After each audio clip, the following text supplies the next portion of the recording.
Mesdames, Messieurs, bonjour et surtout merci d'être encore en direct sur Info TV.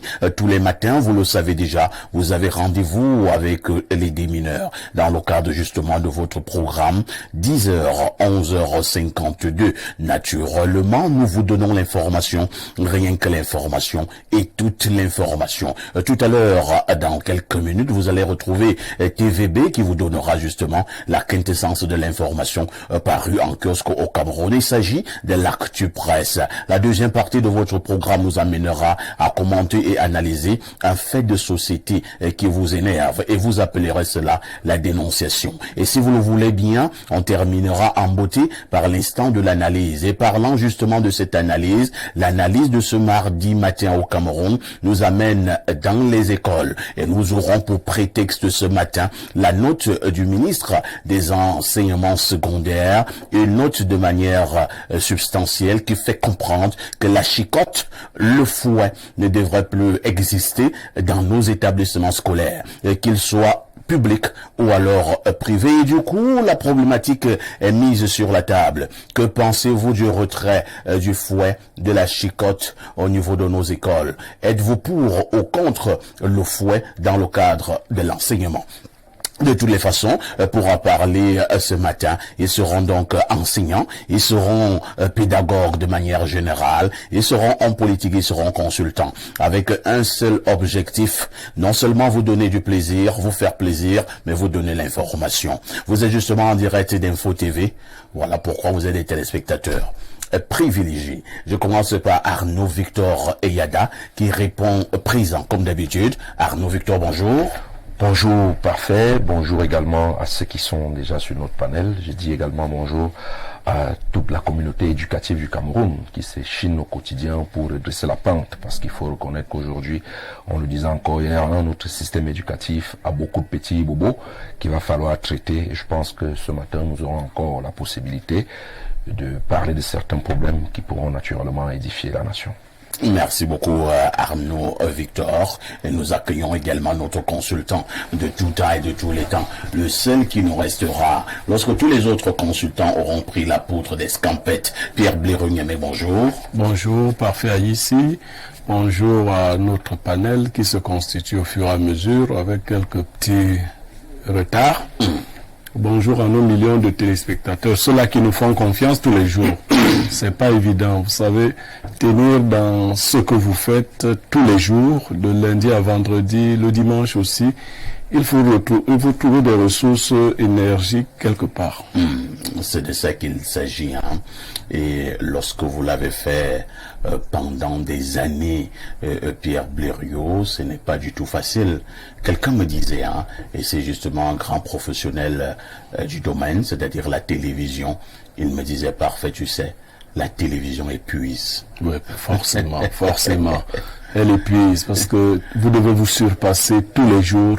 Vous devez faire le plaisir des autres, même lorsque vous-même, vous avez vos propres problèmes. Tout à fait. Le professionnalisme vous oblige à les oublier un temps soit peu. J'étais avec une jeune dame hier qui me disait que son patron adore notre émission. Vous connaissez d'ailleurs très bien son patron. Et je lui disais, mais on doit faire l'effort tous les jours de répéter les mêmes choses, quand bien même dans nos propres vies, ça ne va pas. Voilà, donc, ce n'est pas du tout évident de faire plaisir aux autres, même si vous-même, vous avez des problèmes. Une fois à l'antenne, vous devez d'abord laisser vos problèmes. Vous êtes sorti le matin, vous êtes d'abord engueulé avec le voisin. Une fois à l'antenne, vous ne devez pas le faire savoir. Vous êtes sorti le matin, on vient de vous appeler que votre beau-père est à l'hôpital. Il faut l'opérer. Il s'agit de la hernie. Et on demande très rapidement 220 000 francs. Peut-être vous n'en avez même pas 10 000. Mais vous devez venir faire l'émission et donner l'impression que votre vie douce. Parfois même sur le plateau. Étant sur le plateau, on vous annonce quelque chose. On vous annonce une mauvaise nouvelle étant sur le plateau et vous avez l'obligation de garder le sourire. Vous avez l'obligation de garder le sourire. Ce n'est pas du tout évident. Hein. De toute façon, vous pouvez aussi avoir des problèmes d'élection. Vous n'arrivez pas à élire. C'est-à-dire, d'autres disent élection. Incroyable. Je vais faire sur le plateau comme si vous étiez un électeur normal. Les problèmes d'élection. Hein? D'élection. De toutes les façons, est encore attendu sur ce plateau des débats ce matin. Le duc Roger Kiek-Dekiki, qui est journaliste politique, il officie du côté de Royal FM. On attendra également monsieur Bassok, qui est enseignant, qui est cadre du côté des enseignements secondaires. Lorsque nous avons dit cela, nous prenons le premier verre d'eau. Théophile Vianney-Bia, bonjour. Parfait, ici, bonjour. Bonjour au panel, bonjour également aux téléspectateurs qui nous regardent à la maison ce matin. Je n'oublie pas de saluer les électeurs et saluer également les téléspectatrices. Merci beaucoup. De toutes les façons, lorsque vous avez vu le crâne de Théophile Vianney-Bia, sachez que nous allons déjà faire un tour du côté des kiosques. Il est question de prendre la température. Il est question d'avoir de manière essentielle ce qui a été dit pour ce qui était de l'information. Théophile Vianney-Bia, qu'ils disent les journaux.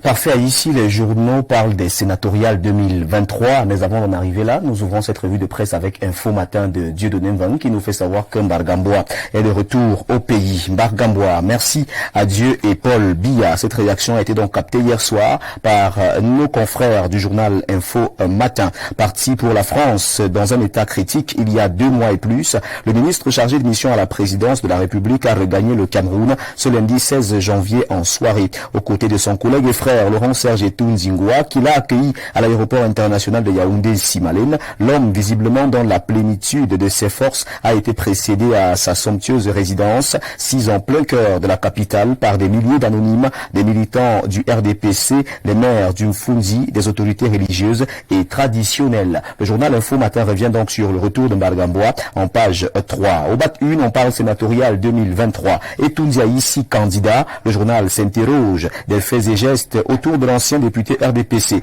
de la Mefou et à Konon semble le démontrer. Le journal nous le fait savoir en page 9. Sénatorial, les craintes qui viennent du Nozo sont à lire au quotidien bilingue Émergence qui est en kiosque ce jour et qui parle de cette actualité en page 3. Mutation s'intéresse également au sénatorial 2023. Le plaidoyer d'Ambororo est à lire en page 7 du journal Mutation. Whisky en sachet, on en parle en grande une du journal Mutation. Whisky, le sachet jusqu'en 2026. En dépit de ses effets nocifs, le gouvernement accorde un délai supplémentaire de 4 ans aux entreprises productrices de ce spiritueux pour migrer au conditionnement en bouteille. À lire donc en page 9 du journal Mutation qui parle donc de ce whisky en sachet qui sera encore disponible sur le marché jusqu'en 2026. Le jour d'Aman Mana qui est en kiosque s'intéresse à l'ordre des médecins du Cameroun. Ordre des médecins, Manaouda recule. On nous le fait savoir en page 5 du journal Le Jour qui est en kiosque au BAT 1. Rien n'a repris à Olembe. Le constat est fait par le journal Le Jour. La reprise des travaux avec 16 entreprises locales hier, 16 janvier 2022, a pourtant été annoncée vendredi dernier par le patron de McGill. On nous fait également savoir ce matin que rien n'a repris du côté d'Olembe. Le point Biebdo parle de McGill, business, corruption, manipulation, throat lies. On en parle de la page 10 à la page 11 pour revenir donc sur ce scandale du complexe sportif d'Olembe. Le journal satirique Le Popoli n'a pas loupé cette affaire et le journal nous dit ce matin que dès que ça brûle à Scandaland, les rats quittent le navire. À lire donc dans ce journal qui consacre sa principale une à l'affaire concernant le complexe sportif d'Olembe. Chantier d'Olembe avec Terre Promise hebdo de Marc Omboui, on en parle ce matin. Chantier d'Olembe en trompe l'œil. Après leur visite du chantier, le ministre des Sports et de l'Éducation physique Narcisse Moïle Kombi et le vice-président international de McGill Construction Franck Mathière ont annoncé pour le 16 janvier la reprise des travaux. Ce pourrait être encore un leurre. C'est ce que nous dit le journal Terre Promise en page 3. L'info à chaud s'intéresse à cette autre actualité concernant les enseignements secondaires au Cameroun. Mode de punition en milieu scolaire au Cameroun. La chicotte désormais interdite. La chicotte entre guillemets. Un texte du ministre des enseignements secondaires publié hier, lundi 16 janvier, interdit la pratique des châtiments corporels en milieu scolaire au Cameroun. Le journal en parle ce matin en page 4 et revient donc sur cette note du ministre des Enseignements secondaires, Nalova Alionga. Réalité plus de Paul Ouare Kindi nous dit que c'était très chaud à Ayos. Fête totale. Le maire Paul Ndongobiko a construit et inauguré 3 toilettes publiques. Un exemple à suivre. Au BAT 1, on nous fait savoir qu'à Yaoundé, trop c'est trop. Un Funzi, trop de réunions nocturnes pour proposer à Paul Biya les noms qui doivent remplacer Timi Vouna. Trésorier national du RDPC, Nyadji Fenji, président du Sénat, Jean Kuete, SG, RDPC, les ministres Séraphin Fouda, Margamboa et Tundingwa et le sénateur Elie Victor Tsungi. Le journal en parle ce matin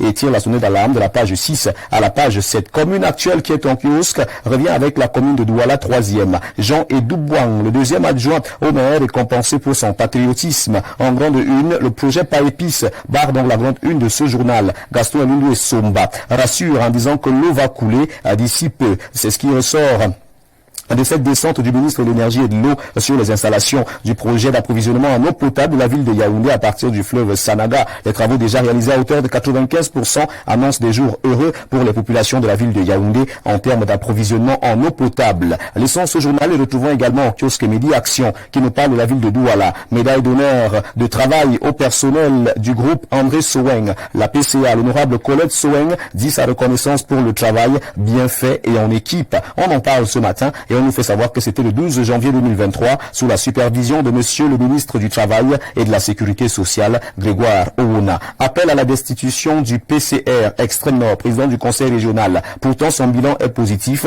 et élogieux. Le journal L'Aigle du Sahel présente dans le bilan du président du conseil régional de l'Extrême Nord en sa une de ce jour.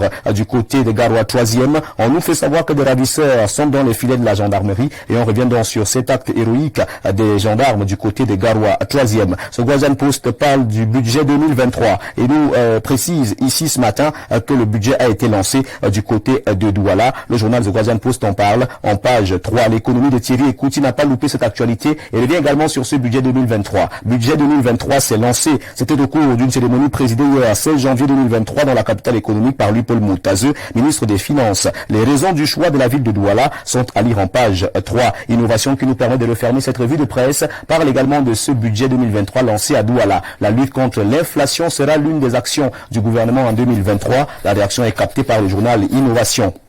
À Douala, le ministre des Finances a cité les priorités du gouvernement pour 2023, l'amélioration de la compétitivité et de la productivité de l'économie, la préservation des couches sociales contre la vie chère, la couverture santé universelle. Retour sur le discours du ministre Louis-Paul Moutazeux lors de l'ouverture lors de la cérémonie de lancement du budget 2023. C'est dans ce journal Innovation qui est en kiosque et qui nous permet de refermer cette revue de presse acte 2 sur Info TV. Mesdames, messieurs, de votre aimable attention infiniment merci et nous vous invitons très massivement à vous rendre dans les kiosques pour vous procurer un journal. Vous connaissez le prix, au prix de 400 francs CFA pour que vive la presse camerounaise. Imbattable, implacable, incontournable, incontrôlable et inaliénable est et reste votre fidélité. Merci d'être avec nous tous les jours lorsqu'il est 10h. C'était la revue de presse avec Théophile Média. Appelez-moi TVB si vous le désirez. Merci, parfait. Merci au panel.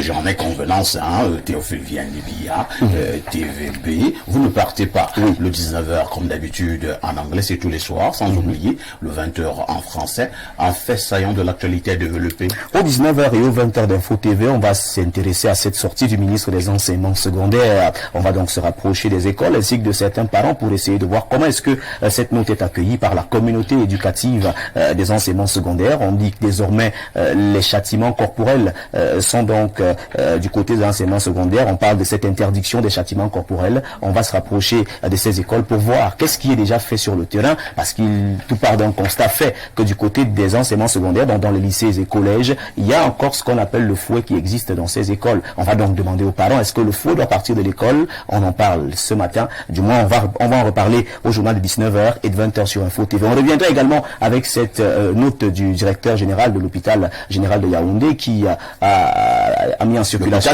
l'hôpital central, autant pour moi, qui a mis en circulation cette note disant que du côté de la morgue de l'hôpital central, si vous reportez votre levée de corps, vous allez donc payer une amende qui s'élève à 50 000 francs CFA. Si vous annulez votre levée de corps, vous payez cette amende-là. Également, les visites sont interdites du côté de la morgue de l'hôpital central de Yaoundé. On va également se rapprocher de cet hôpital pour voir ce qui n'a pas marché, qu'est-ce qui a fait en sorte que le directeur sorte de ses gonds et parviennent à prendre cette note-là, qui est adressé uniquement au personnel de l'hôpital central de Yaoundé, parce qu'il faut dire que ce n'est pas généralisé dans tous les hôpitaux du Cameroun, ça concerne uniquement l'hôpital central de Yaoundé. On va également prendre la réaction de certaines populations qui sont directement concernées par cette note, parce que nous savons que tout le monde peut perdre un membre de sa famille et être appelé à garder le corps de ce membre de la famille à la morgue. Donc on va se rapprocher de ces personnes-là pour essayer de voir comment est-ce que cette note est accueillie, et également essayer de se rapprocher du directeur général de l'hôpital central de Yaoundé pour qu'il nous donne plus d'amples informations sur cette décision.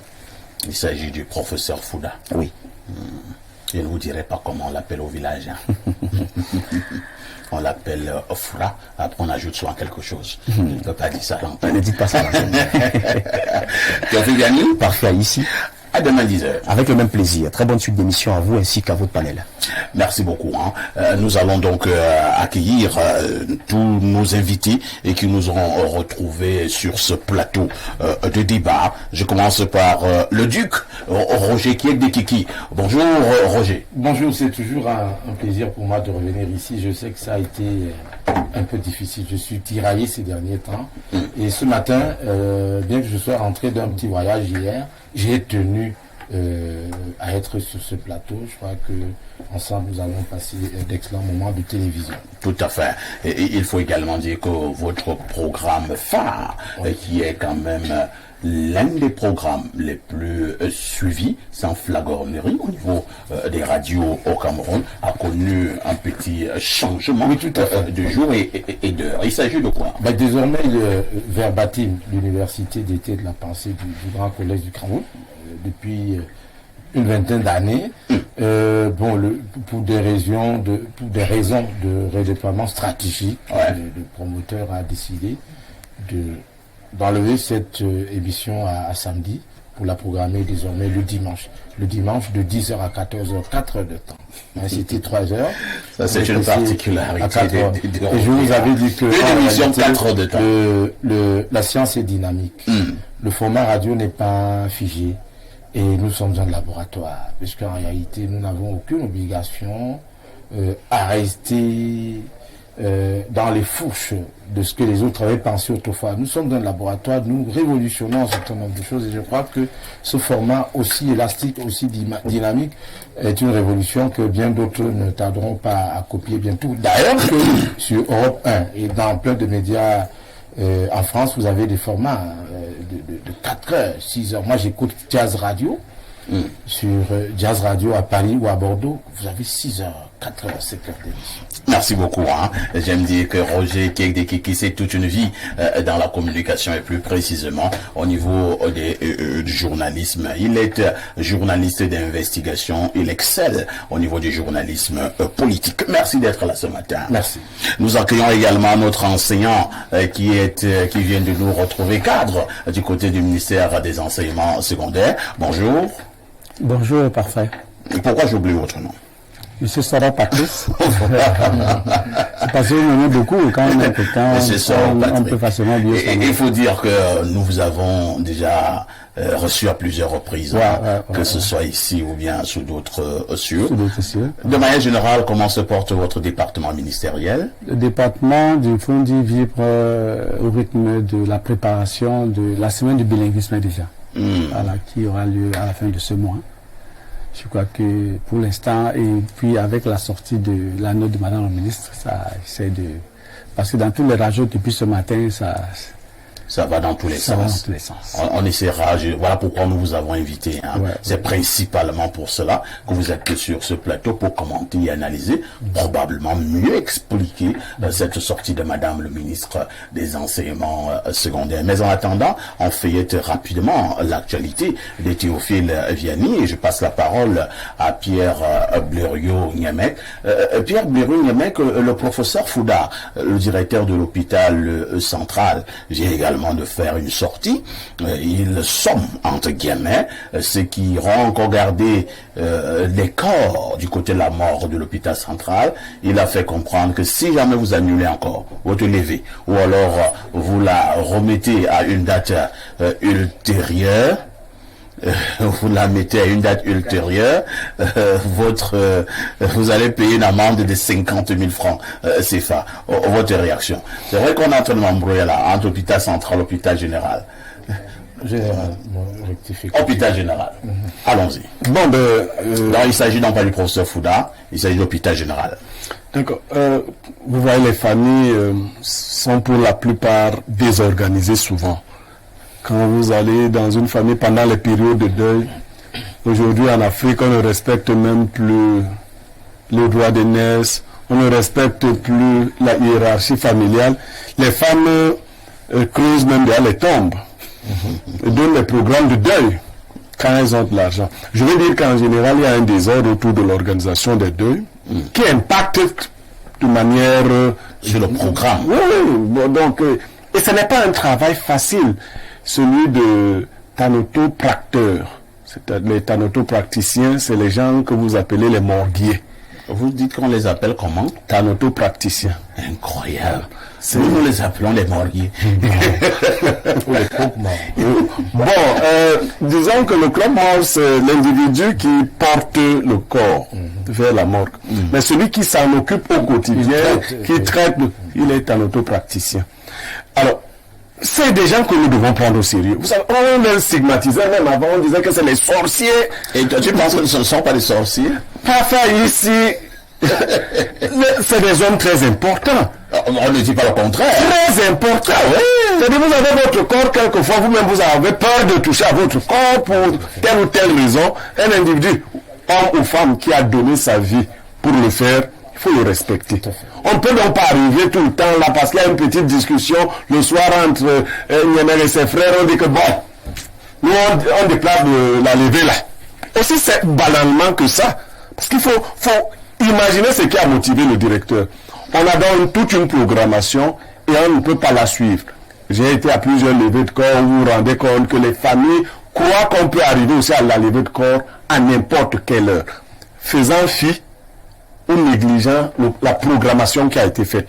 Je crois que c'est une méthode coercitive qui amène tous ceux qui vont déposer les corps. Comme le sabot. Voilà. Bon, le sabot, je le déteste. Parce que c'est du banditisme. Bon. Maintenant, il y a un côté humain. On ne va pas dire au directeur ici. Des familles peuvent être contraintes contre leur volonté à reporter la levée de corps et des choses de ce genre. Je crois qu'il devrait aménager des couloirs humanitaires, c'est comme ça que je vais appeler ça, pour gérer au cas par cas. Mais que la note soit connue. Pas seulement pour cette morgue, hein, qu'elle se généralise. Il faut qu'on arrête, nous arrêtions nos habitudes, vous appelez souvent ça villageoise. Mais vous imaginez parfois, ici, des fois on est à la morgue, et une discussion s'engage, les membres de la famille disent que bon, il y a plus levé de corps. Et des fois, des familles recomposées. Parfois, on a déjà enlevé le corps du tiroir. On dit qu'il faut aller remettre. Chacun prend son téléphone pour montrer sa puissance. Tel appelle le procureur.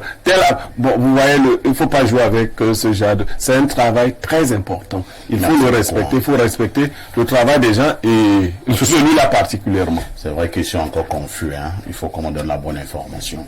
Moi, j'ai cru lire hôpital central.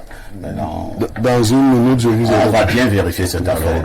Est-ce qu'il s'agit de l'hôpital central ou bien de l'hôpital général? De toutes les façons, les deux patrons de ces hôpitaux, ce sont mes grands amis. Hein. Je passe la parole à Roger Kiek. Roger, nous parlons comme là d'un aspect sensible. Il s'agit là des corps, des personnes qui sont décédées.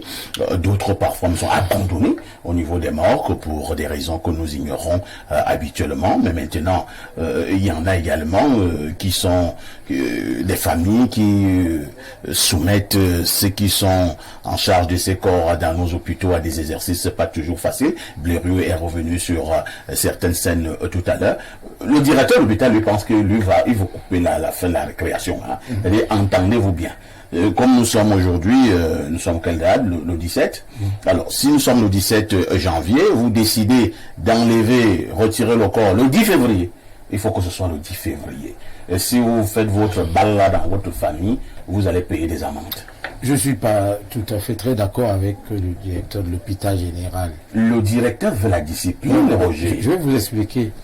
La mort... C'est bien l'hôpital général, hein, Oui, D'accord, c'est vrai. c'est dans l'hôpital général et donc nous présentons nos excuses. Il s'agit de l'hôpital central et au professeur Fouda. Surtout que nous n'avons rien dit de mauvais à l'endroit du professeur Fouda. Donc il s'agit de l'hôpital général. Allez-y, Roger. La mort est ce qu'il y a de plus désastreux et de plus dramatique. Le sociopolitiste Ronan Guini aime à dire, et je le soutiens souvent dans ce sens-là, que au-delà de la loi, il y a les coutumes et les traditions. Ouais. Les coutumes et les traditions, à force de répétition dans l'espace et le temps, peuvent devenir des espèces de lois.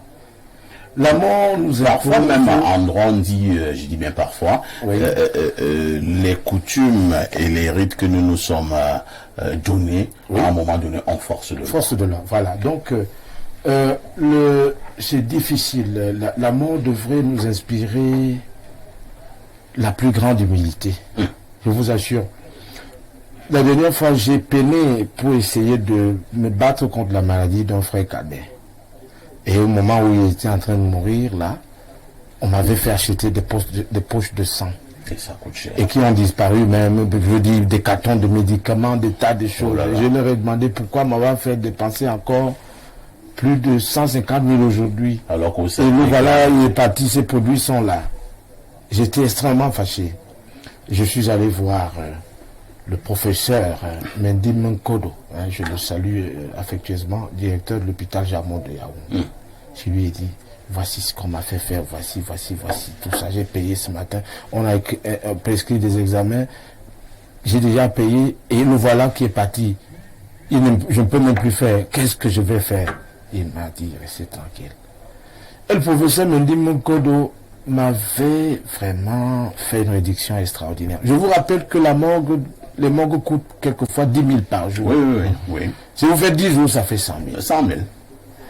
Vous faites 50 jours, ça fait 500 000. Avec 500 000, on peut donner du maquereau à ceux qui viennent au village. Parce que je vous assure que pour aller enterrer quelqu'un au village, des gens viennent, ils font 5 km, 10 km pour venir manger un morceau de maquereau et boire un verre de vin. C'est extrêmement difficile. Et quand vous êtes un aîné comme moi, souvent vous avez des factures extraordinaires qui reposent là sur vos frères épaules. Il y a des réalités, il y a des choses qu'on prévoit, il y a des choses qu'on ne prévoit pas. Pendant que je courais d'ailleurs à gauche et à droite, j'avais dû saisir le professeur Mendy Menkodo à nouveau pour lui dire que je vais devoir différer pas la date, l'heure. Pendant que je différais, il y a un membre de ma famille qui a tenté d'aller faire lever le corps que moi j'ai mis à la mort. En me parlant de Ness et de je sais pas quoi. J'ai dit, j'ai mis ce corps. Et on lui a dit, vous ne pouvez pas. Et le patron de l'hôpital avait déjà transmis des instructions à ces gens. Et moi, je ne vais pas souvent les braver, ces gens-là. J'entre en négociation, en discussion avec eux pour que nous trouvions ensemble la meilleure forme. C'est une question de dialogue. Mais je voulais vous dire que dans nos morgues, il y a des corps qui sont en prison, entre guillemets, comme on dit là. C'est-à-dire que la famille n'a pas pu payer les 200 000. On abandonne. Après un an, c'est monté à des millions. La morgue est saturée, on ne sait plus. Parce que c'est un problème social. Tout le monde n'a pas les capacités. C'est un problème sérieux. Sérieux. Je veux dire que là où nous vivons à Yaoundé, tout le monde n'a pas les capacités de payer 200 000 francs. C'est vrai, c'est clair. Quelqu'un te dira aussi qu'il y a le côté. Quelqu'un te dira donc que vous n'avez pas les moyens, mais pourquoi vous allez donc d'abord mettre le corps à la morgue? Est-ce que nous avons accepté de mourir? Vous avez déjà vu quelqu'un accepter de perdre son père ou sa mère ou son frère? C'est un problème social, surtout dans le contexte, vous savez le contexte, le marasme socio-économique dans lequel nous vivons.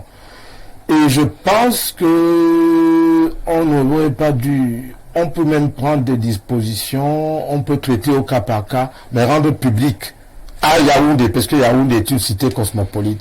Vous avez des pauvres familles, des gens qui sont venus s'installer à Yaoundé venant de tous les régions et qui n'ont pas de moyens. Je pense que socialement et dans le contexte actuel, une telle mesure n'est pas bonne. Elle n'est pas bonne du tout parce qu'elle va créer plus de problèmes. Je vous assure qu'il y a des gens qui abandonnent le corps parce qu'on n'a pas pu... ils n'ont pas pu trouver des moyens. Et je vous fais grâce. Une famille, je vous fais grâce. Encore dans une mort. Ça veut dire qu'on n'a jamais aimé ces messieurs. L'autre jour, j'ai vu des sapeurs-pompiers s'emparer d'un corps abandonné dans la rue. Les familles pour aller enterrer sur la route de Soie, dans une fosse commune, etc. Donc, je voulais dire que, en réalité, cette mesure est inopérante. Je ne sais même pas si elle est dans le contexte actuel. On n'aurait pas pu... On peut la prendre, on peut prendre des mesures conservatoires discrètement en se disant qu'au cas par cas, on peut prendre une mesure comme celle-là en risquant de produire un effet papillon dans les autres morgues, dans nos villes où nous vivons avec les réalités que nous connaissons. Moi, je trouve que c'est un peu dur face à la mort. On a compris, Roger. Je passe la parole à Arnaud Victor. Arnaud Victor, moi je voudrais que nous puissions parler d'une autre actualité, hein, sauf si vous voulez rester sur ce registre triste que moi je n'aime pas. Moi je voulais que vous parliez de whisky en sachet. Je ne sais pas si lui est un peu plus heureux. Il y a un qu'on appelle Tombeau. Il est un spécialiste de whisky, on connaît tous les noms. Arnaud Victor, on vient de donner, comment on va appeler ça, un moratoire de 4 ans. 2026. De 3 ans, 4, en 2026. Non, c'est 4 ans. Nous sommes en 2020. Bah, ils ont dit 4 ans. Bon, ils ont 4 ans. On vient donc de donner l'accord d'un moratoire. Au whisky de la mort. Au whisky, Roger dit au whisky de la mort. Comment vous expliquez cette affaire? C'est-à-dire, nous sommes unanimes que ce whisky, si je m'en tiens à ce que disent les experts, ne respecte pas la norme. Et dans un pays normal et sérieux, je présume, comme le Cameroun, on vous dit qu'on vient encore d'accorder à cette affaire-là 4 bonnes années d'existence. Oui, je vais faire une entorse sur le premier sujet en disant que vous voyez que cette note-là, les musulmans s'en moquent.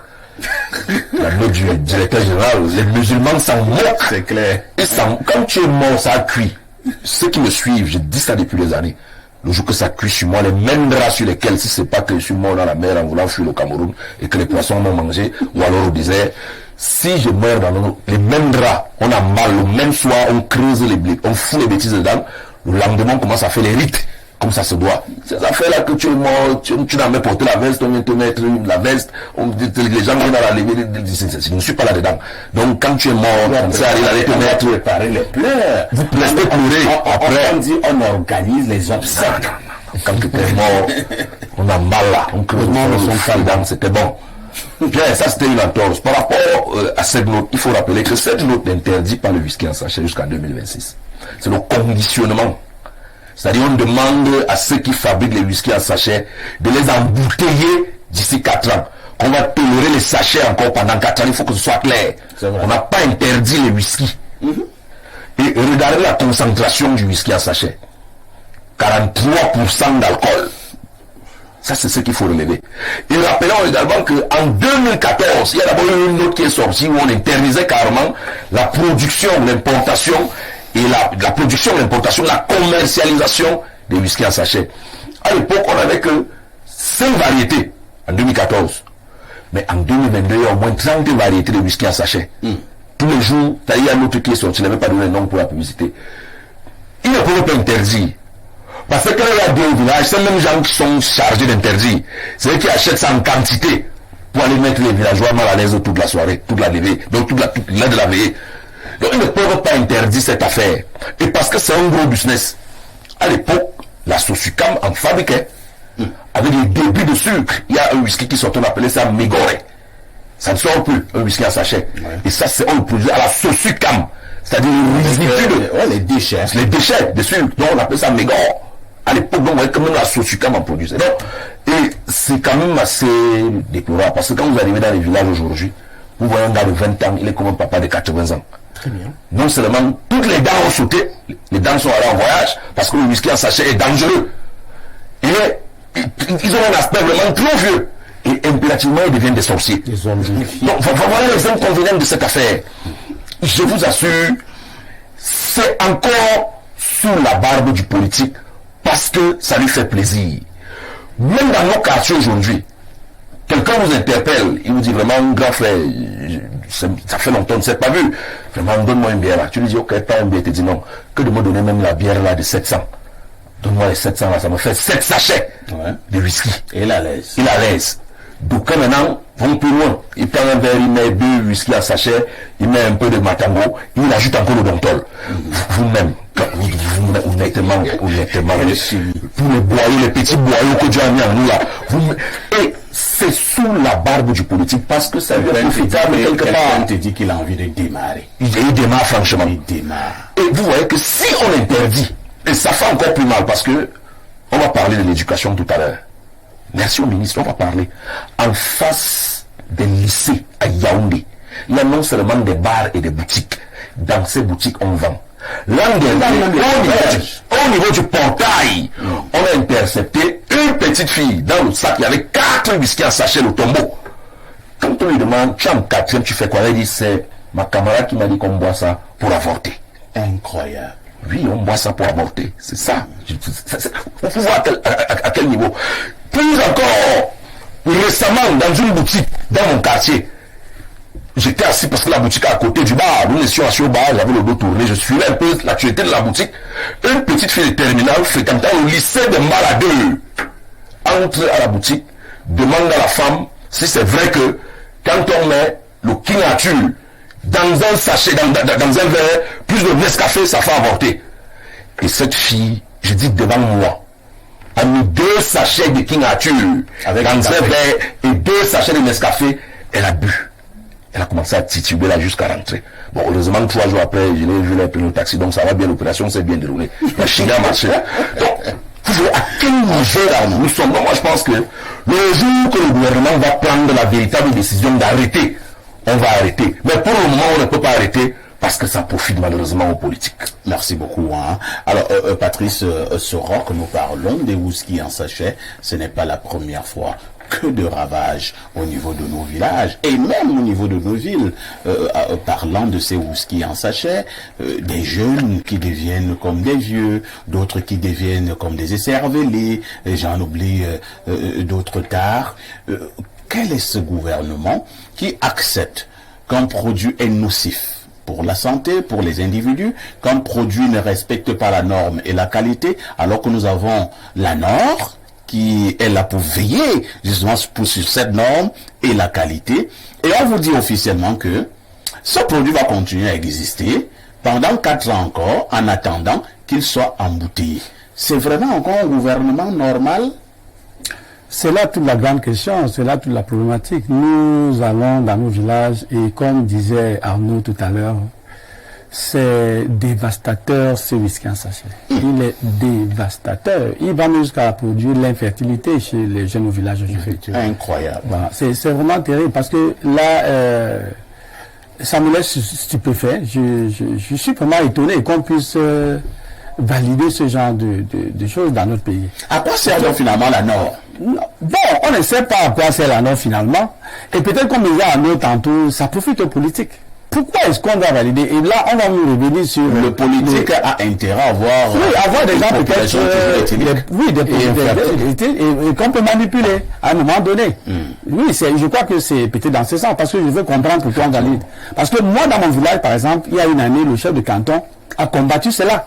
Oui, il a combattu, il a interdit la vente de whisky et sachet dans sa petite condition. Et malheureusement pour lui, il a été rattrapé par les autorités et tout. Parce que ceux qui consommaient et ceux qui avaient les intérêts derrière, disons, ce commerce, étaient allés se plaindre auprès des autorités judiciaires. Et bon, finalement, il a donné le nom, comme on dit. Et puis aujourd'hui, vraiment, quand vous arrivez au village, j'ai plus de 50 ans, mais quand je vais au village aujourd'hui, vous allez voir un jeune de 20 ans qui est apparemment plus vieux que moi, comme il a dit. C'est vraiment réel. Et je voulais faire aussi un petit détour sur... Vous osez parler des morts. Ouais, sur les morts, pour dire que je n'aime pas trop quand on interpelle la pauvreté. Parce que quand j'entends cela, j'ai des frémissements. Connaissant d'où je viens, je suis d'une famille très pauvre. Donc il ne faut pas qu'on croie que lorsqu'on est pauvre dans la vie, on ne peut pas s'en sortir.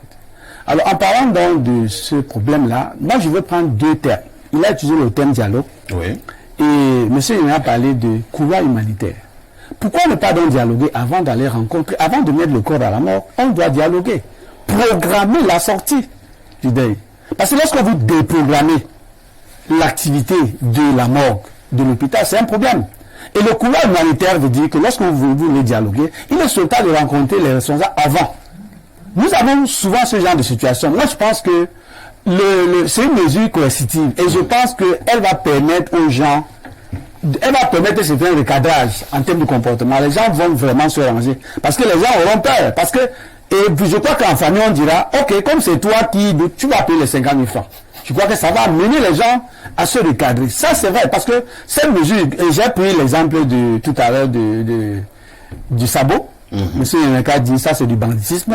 Moi, je pense que le sabot qui avait été imposé par monsieur Tinouvouna, c'est pour amener les gens à garer. Aujourd'hui, même sans le sabot, les gens garent mieux. Le Patrice, en ville, prenons occasionnellement de Yaoundé, que je maîtrise légèrement, il y a des endroits à Yaoundé, tu ne peux pas garer. Ou alors, quand tu arrives à certains endroits, au niveau du centre-ville, tu peux tourner pendant 1 heure de temps parce que tu cherches où garer, il n'y a aucun espace. Finalement, vous faites comment? Vous garez votre véhicule sur votre tête? Donc, il y a des espaces de garage. Donc, je pense que, bon, il y a même parfois. Regardez au niveau de la CNPS, il y a des exemples. Au niveau de la CNPS, au côté du ministère de la Communication. Moi, j'ai tourné là-bas il y a 2 semaines pendant près d'1 heure.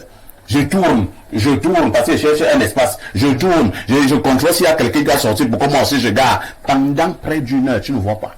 Non, là n'est pas de problème. On se bat toujours. Et justement, parce que les voitures sont bien garées et qu'il y a de l'ordre dans la ville. Et maintenant, il n'y a pas suffisamment d'espace. Non, mais vous pouvez aller au-delà de la CNPS, même à 200 ou 300 mètres, garer votre véhicule. Quel 200 ou 300 mètres? Et peut-être vous allez aller garer. Parce que est-ce qu'il voit là où vous lui dites là? Mais je dis qu'à un moment donné, il faut qu'on en arrive là. Parce que vous-même, si on laisse cette situation, s'il n'y avait pas ce sabot-là, vous connaissez comment les Indiens ça ouvert la porte à toutes sortes de comportements, parce que les poseurs de sabots, c'est n'importe qui. C'est-à-dire des gens sans formation, des si on vous dit qu'on fasse ce débat, on fera ça. Si on vous dit comment l'idée est venue, non, nos dirigeants, quelquefois, ne sont pas sérieux. Vous êtes dans un bureau, quelqu'un vient vous voir, il vous dit, monsieur le délégué, il y a un business là qui marche souvent. Et il vous raconte le business. On n'a pas fait une étude de sociologie. Attendez, vous avez conçu vos routes sans prévoir ce genre de choses. Aujourd'hui, même en mettant ce que vous appelez les parkings payants, vous avez amenuisé la chaussée. Tout à fait. Elle ne respecte plus les normes. On va casser votre véhicule qui est garé dans les parkings là, parce que le gros porteur qui veut passer, donc on lui explique un business et on lui dit que non, chaque fois qu'on arrête une voiture, c'est 25 000. Voilà ce qui le séduit. Ah, c'est bon. Mettez ça. On a donné ça à un Sénégalais. Il faut le savoir. Il a pris d'autres bandits des cueilleurs de viande de palme, des villages, des maires et tout ça. On a pris un groupe d'imbéciles. Ils se mettent donc à se balader. Ils voient les filles qui vendent dans les call box. Non, c'est de la sauvagerie en pleine ville. On peut faire la police municipale sans faire du raquetage. Ça, c'est un autre problème. Très bien. Merci bien, mec. Et je voudrais dire à mon frère, monsieur Sorok, on peut faire ce que vous avez dit. D'abord, pour fixer le coût de la journée à la morgue, on n'a pas dialogué avec des gens. Vous savez pourquoi tout le monde va à la garnison militaire? Parce que là-bas, ça coûte un peu moins cher. Ouais. C'est-à-dire, si vous voulez vous voulez faire la coercition, à partir de la base, vous faites une étude sociologique. Vous voyez qu'est-ce qu'il faut à des populations, à quel montant on peut mettre. Maintenant, vous fixez ensemble, avec eux, avec la société, des règles que tout le monde va... Sur la question, moi j'étais peut-être au niveau de l'amende qu'on a programmée, mais sur la question, je trouve que le prix de la morgue au Cameroun est exorbitant. C'est ça. Normalement, le monde ne devrait pas payer. Et ce pays donne même quoi aux gens? Je vous dis, finalement, ici, vous n'avez pas pu payer votre pays ici, quand vous avez un malade à l'hôpital, on a fini de vous essorer. Notre État même donne quoi à ces populations? C'est ça. C'est effrayant. C'est pas parce qu'on a accepté ces choses-là. Vous faites 2 mois à la morgue parce que peut-être il y a des villages inaccessibles. Les gens ne font pas durer les corps à la morgue de gaieté de cœur. Non, des fois, vous devez attendre une période accessible. Oui, il y a plus de plus pour que vous puissiez prendre votre corps. Vous vous retrouvez avec 2 millions de frais de mort. Il y a un service social qui devrait être dans tout ce qu'on fait comme il faut y intégrer le social. Mais si vous intégrez le social devient encore plus la corruption est terrible. On doit étudier au cas par cas. La famille n'est pas la famille tandem, la famille ainsi de suite. Il y a des familles que vous avez fini de sourire à l'hôpital. Il n'y a pas de grand là-bas. Il n'y a pas de grande dans leur famille. Maintenant, il faut payer 10 000. Merci. Donc, c'est la sauvagerie. Je pense que nous allons revenir important. sur ce sujet qui concerne donc l'hôpital général de Yaoundé avec notre frère le directeur. Je pense même qu'au sortir de cette émission, je vais lui passer un coup de fil pour mieux comprendre la décision du directeur. Peut-être qu'il a d'autres raisons qu'il peut nous donner. Lorsque nous avons dit cela, nous prenons encore notre verre d'eau.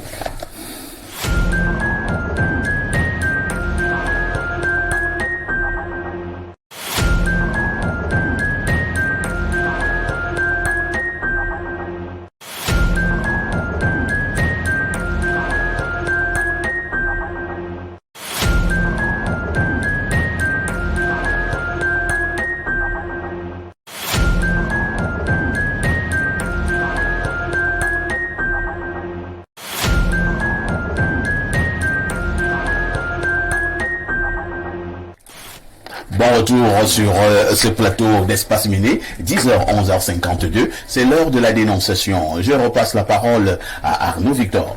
Ce matin, Perfecto, nous allons dénoncer ces parents qui n'encouragent pas leur progéniture à parler la langue maternelle. Un enfant ne peut pas avoir 20 ans. Il s'exprime bien en français, en anglais, en espagnol, en allemand. Il est incapable de dire bonjour en sa propre langue maternelle. Est-ce que les gens savent même l'importance de la langue maternelle? On dénonce ça ce matin. Merci beaucoup Arnaud Victor pour cette dénonciation qui, ma foi, est également importante. Je passe d'abord la parole à Roger Kiek. Roger Kiek, c'est finalement aussi un phénomène de société au Cameroun. De plus en plus, nous ne savons pas parler nos langues maternelles. C'est un problème. Surtout encore les jeunes. Oui, c'est un problème. Je suis entièrement d'accord avec Yada. Parce que la Constitution du Cameroun consacre les langues en question. C'est-à-dire que la Constitution reconnaît le français et l'anglais et elle a demandé qu'à côté, il y ait une langue, si vous voulez appeler maternelle ou nationale, qui est à égale valeur que le français et l'anglais.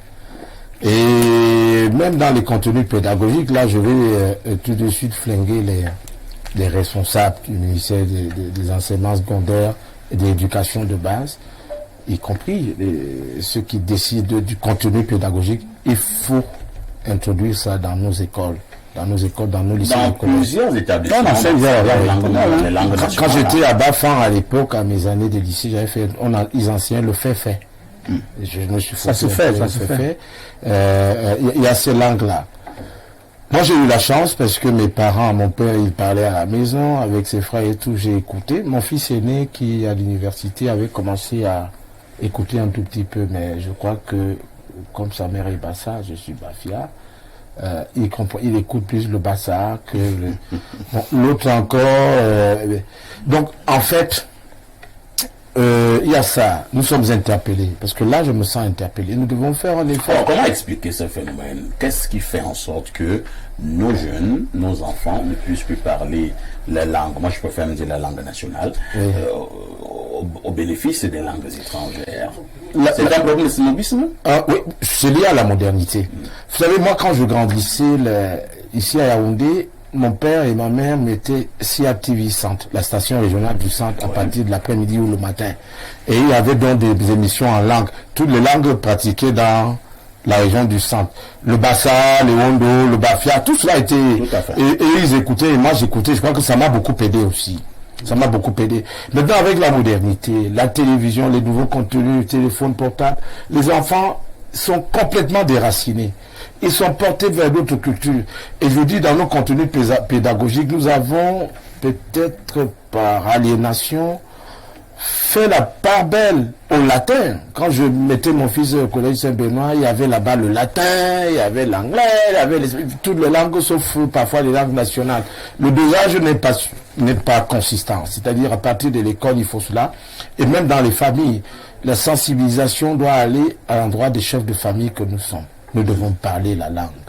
Quelquefois, même quand nous avons des couples mixtes comme le mien, moi je parle les Wondo couramment. Mon épouse a confessé l'autre jour devant les gens qu'elle n'en sait que dalle du Bafia. Est-ce que la faute me revient? Peut-être. Il va falloir commencer à lui dire un mot, 2 mots. À force de répétition, il y a de la pédagogie. En réalité, nous sommes tous coupables. Très bien. Et tous responsables de ce marasme-là. Nous sommes tous coupables. J'avais même une chanson, hein. Tout le monde est coupable. Alors, Pierre Blériot Niemek, c'est un problème important. Un peuple, finalement, qui abandonne ses langues nationales. Est-ce qu'il n'y aura pas des répercussions à un moment donné? Bon, il y a déjà des répercussions. Notre culpabilité, qui est reconnue générale, est hiérarchisée. Les gens ne comprennent pas. Vous savez, il y a des gens qui nous dirigent, qui en temps normal ne devraient même pas être chefs de bloc. Ah bon? Oui, bon, mais... la langue, comme vous l'écoutez, c'est un instrument qui est dans notre bouche, vous voyez. Ouais. Vous ne pouvez pas goûter avec la langue d'autrui. Ça veut dire que pour bien connaître les choses, c'est avec votre langue. Lorsque j'étais au lycée à EDA, j'avais un camarade qui était réputé parler bien français. Mais on lui disait que je parlais mieux français que lui. Il s'est rapproché de moi. Et après un certain nombre d'échanges, nous avons constaté tous les deux que je maîtrisais mieux le français que lui. Il a voulu comprendre la raison. Je suis arrivé dans son domicile, je me suis rendu compte que chez eux, personne ne savait parler les langues des parents. Mes enfants parlent moins bien français que moi. Parce qu'ils ne savent pas parler le bassin. On va dire pourquoi il y a une église. Non. Vous êtes victime ou nous sommes victimes d'une société. Vous parlez une langue parce qu'elle a un avantage préférentiel. Aujourd'hui, les enfants vont à l'école très tôt. Ouais. Et quand ils vont à l'école, la compétition se fait uniquement en français. Tout à fait. Parce qu'en matière d'apprentissage des langues, je veux vous dire que ce que les ministères font, humblement, ça se fait mal. On n'enseigne pas une langue à l'école à côté des matières. Non, c'est pas efficace. On enseigne une langue dans les matières. Ça veut dire quoi? C'est-à-dire qu'on n'enseigne pas à quelqu'un à parler une langue à côté, on dit qu'on est en train de t'enseigner une langue. On te fait par exemple les mathématiques en Niwondo. Tu acquiers les savoirs parce qu'il y a une compétition en mathématiques qu'il faut faire. Et ça devient plus ardu. Comme en Afrique, beaucoup de pays africains n'ont pas pu intégrer la science dans leur langue. Ça va être un problème grave. On n'enseigne pas la langue à côté, on dit qu'on est en train de vous enseigner la langue. Non. Si on dit par exemple le cours de SVT se fait en Bassa, je ne sais pas si vous voyez. Ça va être compliqué, hein? Non, Ça finira par faire. tout le monde devra s'y mettre. On va s'accommoder, on n'aura pas le choix. L'importance se manifeste. C'est pour ça que chez les Chinois, qu'est-ce qu'ils ont fait? Les Chinois ont intégré l'anglais, parce que c'est la langue du monde. Mais beaucoup de matières scientifiques s'enseignent en mandarin, en chinois. Chez eux, ça fait que tout Chinois n'a pas besoin de faire des... Il va d'abord parler le chinois. Ça, c'est clair. Il va parler les autres langues accessoirement. Nous, la science ne suit pas. On a même honte de notre langue. Ajoutez au phénomène du tribalisme d'État. Aujourd'hui, quand vous êtes dans une voiture, un taxi, une voiture de transport en commun, et que deux personnes de la même tribu ou quelqu'un parle dans sa langue maternelle, la langue nationale, les autres disent, mais quel est ce villageois qui nous dérange? Donc la langue qui nous unit, c'est la langue des autres. On est donc fringant, on est bien, on est moderne, on est poli, on est civilisé. Quand on parle la langue des autres, en est singulière. Mais sachez, pour ceux qui parlent les langues des autres, que la langue des autres a toujours besoin d'une langue source. Parce que tout parler est une traduction. Et vous ne pouvez parler que des choses que vous connaissez autour de vous. Merci beaucoup. Patrice Soroc, parler sa langue nationale aux enfants, est-ce que cela constitue une honte? Entre-temps également, il m'est arrivé d'aller dans certaines maisons.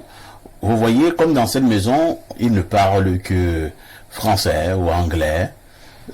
Il y a des étrangers. Le papa veut dire quelque chose à son enfant. Pour que les étrangers n'écoutent pas, il est incapable. Et du coup, tout ce qu'il dira à son enfant, même si c'était un peu dans l'ordre, entre guillemets, du secret, les étrangers vont suivre. Parfois, s'il veut même commencer à parler dans sa langue, l'enfant ne comprend rien. Et lui pas dans sa langue, l'enfant lui répond en français ou bien en anglais. Est-ce que quelque part ne sont pas ridicules? Oui, là, sur ce point-là, nous sommes ridicules. Et il n'y a pas une honte à parler sa langue maternelle. Non, Beaucoup ont honte, hein? non, ceux qui ont honte, c'est vraiment un problème. Moi, je pense que il faudrait qu'on aille un peu plus de l'avant, qu'on fasse bouger les lignes, comme a dit M. Niemek. Parce que lorsqu'on apprend les langues, on apprend juste les Wondo aux enfants à l'école, on apprend le Bafia, le Fefe. Ça a été introduit dans les programmes scolaires. Oui. Mais on n'enseigne pas les mathématiques en Bafia. Oui. Alors maintenant, est-ce qu'il n'y a pas aussi un problème de linguistes? Est-ce qu'il y a des linguistes qui ont été formés dans ces langues pour pouvoir transmettre... Voilà, ils sont peu. Ils sont peu. Donc il faut déjà, peut-être à l'université, déjà avoir un département de langue maternelle, et peut-être il en existe, pour que les gens qu'on ait des écoles normales, ça existe déjà. Voilà. Hein? Ça existe déjà. Qu'on ait des gens qui sont capables... Ben, ils sortent de l'école normale, mais quand ils sortent de l'école normale, ils font ce que a dit M. Niemek. Ils enseignent les Wondo à côté des mathématiques. Ils enseignent le fait. Alors, ce n'est pas de cela. Alors, s'ils sont enseignants, je pense qu'ils devaient sortir, être capables d'enseigner la SVT en Bafia, en fait. C'est ça qui est important. Mais je veux comprendre comment on sort de l'école normale supérieure, enseignant de langue maternelle, et on arrive, c'est cette langue qu'on apprend, à dire aux enfants, Mbembekiri, Oukefe, Ambiguë, vraiment, c'est pas mais je vous dis même, c'est que le professeur de langue maternelle arrive d'abord, il commence à parler en français. Ouais. Et c'est quand il traduit, mais il fait même pas. Après un certain temps, il dit que bon, on va faire le cours des Wondo. Voilà. On essaye donc de faire il n'y a pas une honte. Mais seulement, il faut aussi revenir au-delà de la modernité. Moi, j'essaie de voir un peu l'environnement lui-même. Parce qu'à l'époque, dans les années 60-70, quand nous grandissions, les quartiers avaient les noms des tribus. Ouais. Moi, j'ai grandi à Bafia. Vous avez un quartier, peut-être monsieur qui est le quartier Bamileke. Donc il se réunissait là-bas. Ça veut dire que quand l'enfant sort de l'école, il retrouve sa communauté et c'est possible qu'il puisse parler la langue là-bas. Or aujourd'hui, le voisin est Bassa, est Bamileke, est Iwondo, est ceci. Donc vous pouvez parler votre langue à la maison à l'enfant, mais dès qu'il sort de cet environnement familial, il se retrouve dans un environnement macro et facilement, et puis il y a donc cette dominance-là. Donc je pense qu'il y a aussi ce facteur-là qui a impacté un peu dans ce... Mais je crois davantage, il faut qu'on n'ait plus, qu'on enseigne. Il faut encourager les gens à parler là. Mais que les enseignants qui sortent de l'école normale supérieure, même si ils ont... Parce que parfois l'enseignant aussi peut créer et peut innover. Il peut se permettre d'enseigner les mathématiques en langue Wondo. On ne lui interdit pas cela dans les salles de classe. Il peut essayer. Donc il faut qu'on aille vers là. Il faut que nous tendions vers là, et c'est ça qui est important. Chaque fois qu'on ne va pas arriver là, et puis ça n'impacte pas, et puis la langue maternelle est même presque facultative, c'est pas tout le monde qui adhère à cela, vous voyez, on n'impose même pas ça aux enfants, et puis je crois que le politique doit être... Il faut un cadre institutionnel. Cette langue n'est pas encore programmée au niveau des examens. Bon, elle est facultative. Donc si elle est facultative, cela signifie que les enfants même aussi ne vont pas prendre cette affaire au sérieux, puisqu'ils ne seront pas évalués le moment venu. C'est ça, c'est le choix. Et il y a même une autre solution. Vous savez que c'est quand on est tout petit qu'on apprend vite les langues. Moi, ma maman a grandi à Yaoundé Mbogada. À l'école maternelle, on enseignait d'abord les Wondo à tout le monde. Vraiment, oui. De sorte que tout ce qui a grandi à Bougada à cette époque, vraiment. Et il n'y avait pas ce complexe là aujourd'hui. Non, on enseigne les Wondo à tout le monde. Après les Wondo, et on le faisait même pour les Bassa, la classe préparatoire, c'était nos langues. Ensuite, on passait donc au français. On peut revenir à cette formule, c'est-à-dire à l'école, les classes préparatoires. Quand vous envoyez vos enfants là 2 ans à l'école, ils apprennent à parler d'abord les langues. Ensuite, on passe au français. À la suite de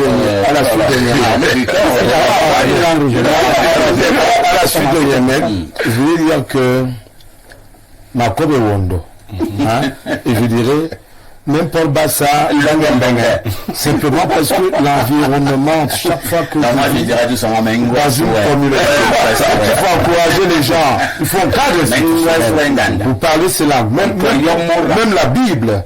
Parce que moi je suis protestant, on a enseigné à Foulassi d'abord en Boulou. Voilà. Et tout le monde connaît la Bible, les chansons, les cantiques en Boulou. Par la suite, il y a eu des traductions. Par le biais de la Société internationale de linguistique, la CIL, qui est basée là quelque part à Yaoundé. Il faut un cadre institutionnel et les choses vont se faire. Arnaud Victor Eyada, la langue ne constitue-t-elle pas un grand vecteur de culture? Lorsque vous parlez la langue d'autrui, Lero l'a dit d'une manière ou d'une autre tout à l'heure, d'une manière même sans le savoir, vous adhérez également à sa culture. C'est tellement pertinent votre question, Perfecto. Vous voyez, j'ai tellement mal quand monsieur Rock le confirme. Espagnol au baccalauréat, COF 5, langue nationale facultative. ECM, COF 2 par pitié, c'était même COF 1. Vous voyez qu'on est perdu. Vous voyez qu'on est perdu. Non. Loin d'être un canal, la langue c'est même un code. Loin d'être un canal de communication, la langue est un code et vous l'avez relayé. Parce que parfois votre parent vous dit quelque chose devant les étrangers, un code de conduite, il va vous donner un code, mais il ne peut pas, il est coincé. Moi un jour mon père me dit qu'elle me donne un cos, un cos. Je viens avec la brosse à dents et mes talouches. Je sais pas, je viens avec la chaussure, mes talouches, jusqu'à ramener le stylo à billes. Parce qu'on a habitué à dire qu'elle me m'ambique. C'est la même chose, on a demandé à un enfant à dire le carton, qu'on appelle le carton, minko. Non, ils soignent minko. Donc, c'est autant de choses. Donc, il faut revenir à ces bases-là. Et les parents ont un très grand rôle à jouer. Vous voyez, Béru a dit quelque chose de pertinent. On peut bien faire la science de la vie de la terre en sa langue. Quand on fend, par exemple, le ventre d'un poulet, vous allez demander à l'enfant, dis-le sec, dis-le même, dis-le marmotam. Il est perdu, il est totalement perdu. Donc moi je pense qu'on a vendu notre culture avec toutes nos langues. Et c'est relatif également au nom que nous portons même. Que veut dire rock? Que veut dire Yemek? Que veut dire Sorok? Que veut dire Yemek? Que veut dire toi? Que veut dire Yara? Aujourd'hui devenu Yada. Vous voyez qu'on est totalement dépoussiéré, n'est-ce pas, de nos langues et de nos cultures au profit des autres. Et ça c'est le travail que le colon a eu à faire ici. Moi je pense que il est venu le temps de ne plus faire semblant. Parce que ce qu'on fait aujourd'hui avec les langues maternelles comme elle a, c'est le semblant. On peut faire du Léondo, une langue nationale ou du Fufundé, par exemple. C'est ça qu'on interpelle le politique. Oui. Il faudrait tout au moins. Il y a eu un vieux débat, c'est-à-dire s'il faut qu'au Cameroun puisse arrêter une ou deux langues. Il y a les langues qui vont commander les maternelles. Quelqu'un te dit non. Ouais, pourquoi on a arrêté? Non. Alors qu'on va américain. Je dis non, j'aurais voulu que ce soit les pas faire ici. Permettez, parce que j'ai fait quand même linguistique des langues africaines. Il ne faut pas qu'on manipule le peuple. C'est pas le peuple qui choisit les langues qu'on parle. Non, vraiment, voilà. C'est le mensonge. Quand les politiques créent leur diversion, le Cameroun a près de 300 unités langues. Oui. Le Congo, Kinshasa, a 500 unités langues. Vous le saviez? Réparties en 5 grandes aires linguistiques. Avec pour langue prédominante le Lingala. On ne demande pas un peu. Là, il faut nous demander, comme annuler les frais de mort, on ne nous demande pas. C'est pour parler de la langue qu'on vient de demander. On ne vous demande pas. On ne désormais, dans toute la région centre-sud, on parle Hondo. Dans tout le littoral, on parle droit. On vous impose sans commencer à parler. Et la langue nationale du Cameroun, c'est le Fufulde. Un point, c'est tout. Vous commencez à parler. Oui. S'il faut même poser des questions aux hommes de science, la langue la plus facile à parler, c'est celle qu'on parle, on écrit plus facilement. Nous avons 2 langues au Cameroun. Nous avons le Fufulde. Ils ont établi ça. Vous écrivez et vous prononcez ce que vous allez écrire. Mais il dit. La deuxième langue, quand c'est le Douala. Nous avons 2 langues. Mais ça a été démontré déjà. Simplement, on n'a pas besoin de faire la réunion des tribalistes pour demander. On n'a pas besoin de faire. Donc, il y a 2 langues. Quand vous avez posé le français, vous avez demandé. Et lorsque vous allez maintenant, quand on revient dans le centre, comme il dit, moi, j'ai fait le culte, le catholique en Ewondo. Donc, tout le sang, c'était le Wondo. Tout le littoral, jusqu'à l'ouest, c'était le Douala.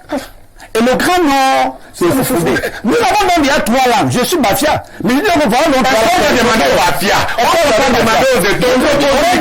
Voilà le Wondo. Voilà le Douala. Voilà le Fufulde. Maintenant, il y a aussi le nombre de personnes qui partent. Les locuteurs. Les locuteurs. Et le Fufulde, les gens qui parlent sont plus nombreux. Et sans compter que le Fufulde, ça va s'étendre même. Hein? Ailleurs, et on parlera même du panafricanisme, parce que quand on parle de Fufulde, là au Nigeria, au Niger, l'Afrique de l'Ouest. Et pourquoi ne pas passer par là? lorsqu'on parle de l'unité africaine, On est paresseux. c'est pas, on peut pas poser des questions au peuple pour dire, non, comment ça va, qu'est-ce qu'on a voulu faire? Non, non. Et après, on a une réunion des tribalistes. Après, on a les gens qui décident.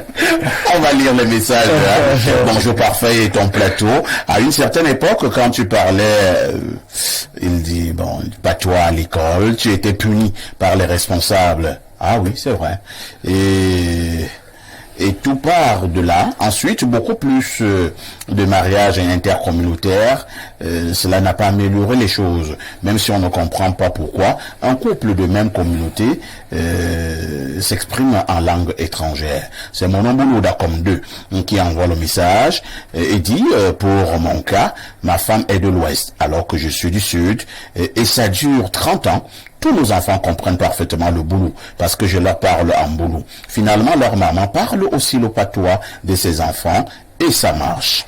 Autre message ce matin. Bonjour. Monsieur Aïssi, c'est l'hôpital général.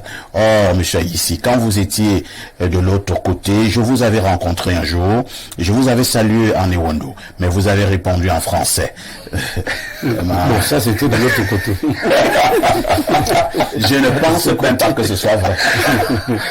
Pour ceux qui me connaissent, savent que je parle parfaitement Ewondo. J'aime même parler Ewondo. Et je parle constamment Ewondo. Vraiment, je doute fort que quelqu'un me dise un Bembekiri. Et moi je dis bonjour. Oui, bonjour. C'est pas. Je suis pas d'accord. S'il vous plaît, demandez à monsieur Numek pour où on ne dit pas langue paternelle. Pourquoi on ne dit pas langue paternelle? Il dit belle émission. C'est un Koukouma Dominique. Ouais, Blaireau, vous avez une réponse à cela? Non, la réponse, c'est Modatong, c'est une convention. Hein. C'est la maman qui enseigne la langue. Voilà. Ouais, c'est la maman qui enseigne la langue. Très bien. Bonjour Perfecto et le panel. Je pense que le problème de l'usage des langues maternelles fait face au phénomène d'intégration que nous vivons. Un mariage mixte ne peut que déboucher à ce genre de dérive. Imaginez un jeune enfant qui doit affronter 3 langues.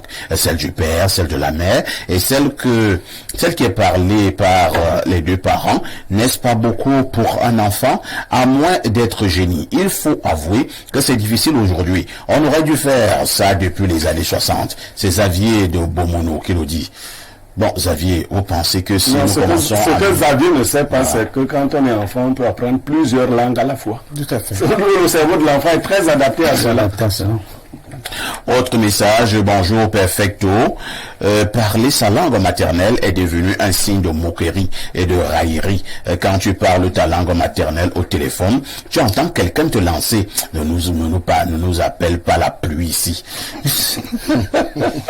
C'est Mohamed Marois qui envoie le message. Bonjour Perfecto, belle émission. S'il vous plaît, chaque fois que vous êtes empêché, faites-nous une rediffusion de l'une de vos émissions. Vos élèves... Oh là là... Non... à force de forger, on devient forgeron. Bonjour les panélistes d'Espace Miné, votre émission est très intéressante. Je vais apporter ma modeste contribution sur le thème des langues qui, pour moi, est une bonne chose et qui pose un véritable problème. Je suis Bassa et on enseigne l'Ewondo à mon fils à l'école. Un jour, mon fils a dit à sa maîtresse, bonjour en Bassa, mais gars, la maîtresse lui a donné une bonne fessée en lui disant qu'on ne parle pas le Bassa à l'école. Mais pourtant, dans cette même école, on apprend l'Ewondo. Je trouve parfois discriminatoire le choix des langues dans les écoles. C'est Moulin Eugène qui envoie le message. Je pense que la solution a été donnée par M. Sorok et Nyemekan pour éviter donc ces caractères discriminatoires. On décide que à telle aire géographique, voilà la langue qui sera adoptée. Ainsi de suite, ainsi de suite. Oui. Bonjour à vous en studio, je vous écoute chaque jour, mais je n'avais pas le téléphone pour vous écrire. Maintenant, je le ferai. En parlant de la langue maternelle, je suis allé chercher un travail. En arrivant là-bas, j'ai causé avec la femme qui voulait que je lave les habits à seulement 20 000 en disant que ce soit la voisine m'a dit en patois que je n'accepte pas ça, car elle veut profiter sur toi. Ils ont un pressing qui tourne. Autre message, bonjour parfait et à tout votre panel. Parler nos langues est d'abord la responsabilité de la famille nucléaire. Les parents ont honte de parler leur langue à leurs enfants. Par expérience, j'ai remarqué que les enfants qui parlent leur langue dès le bas âge ont une certaine sagesse par rapport à ceux qui n'en parlent pas. C'est vrai. C'est vrai. Autre message ce matin. Bonjour à vous en studio. Monsieur Niemek a raison, je vous soutiens. C'est Suzanne Newma qui envoie le message. Je vends le plus 60. Suzanne le soutient? Oui. Elle te soutient? Oui, c'est une femme. Si elle s'appelle Suzanne, je présume que c'est une femme. C'est vrai qu'il y a des hommes qui s'appellent Chantal. Chantal, tu cherches le très grand frère. Oh, salut le grand frère Chantal, j'ai tué Bonjour les géants du micro. Je viens confirmer les propos de monsieur Niemek ici en Malaisie. Ah, non, le plus 60 c'est la Malaisie. Ici en Malaisie, les PowerPoint de nos enseignants sont en langue locale et ce sont les matières les plus difficiles. On se retrouve dans les salles où les Malaisiens ne parlent que leur langue. On ne sait même pas s'ils nous insultent. C'est Franck depuis Kuala Lumpur.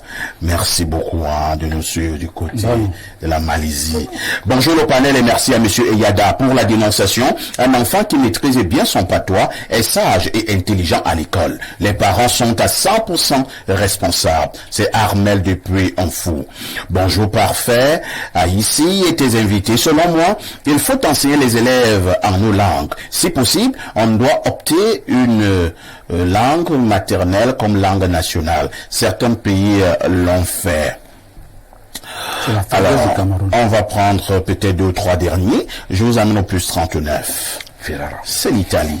Bonjour monsieur Aïssi, ainsi qu'au panel. Comme l'a dit Blériot, finalement ce pays donne quoi à sa population gratuitement? Nos sœurs sont séquestrées dans les hôpitaux pour avoir donné la vie. Souvent l'enfant marche même pendant qu'elles y sont. J'espère qu'au moins les handicapés ont un sort différent, qu'on s'occupe au moins de leur bien-être. Sinon, il y a une poignée de patrons qui ont dit tout pour nous et rien pour les autres. Le whisky nocif pour la vie prorogé pour que les Camerounais se portent de moins en moins bien. C'est ça notre pays. Après, on va vouloir se comparer à la Côte d'Ivoire où un maître du primaire gagne désormais plus qu'un enseignant d'université au 237.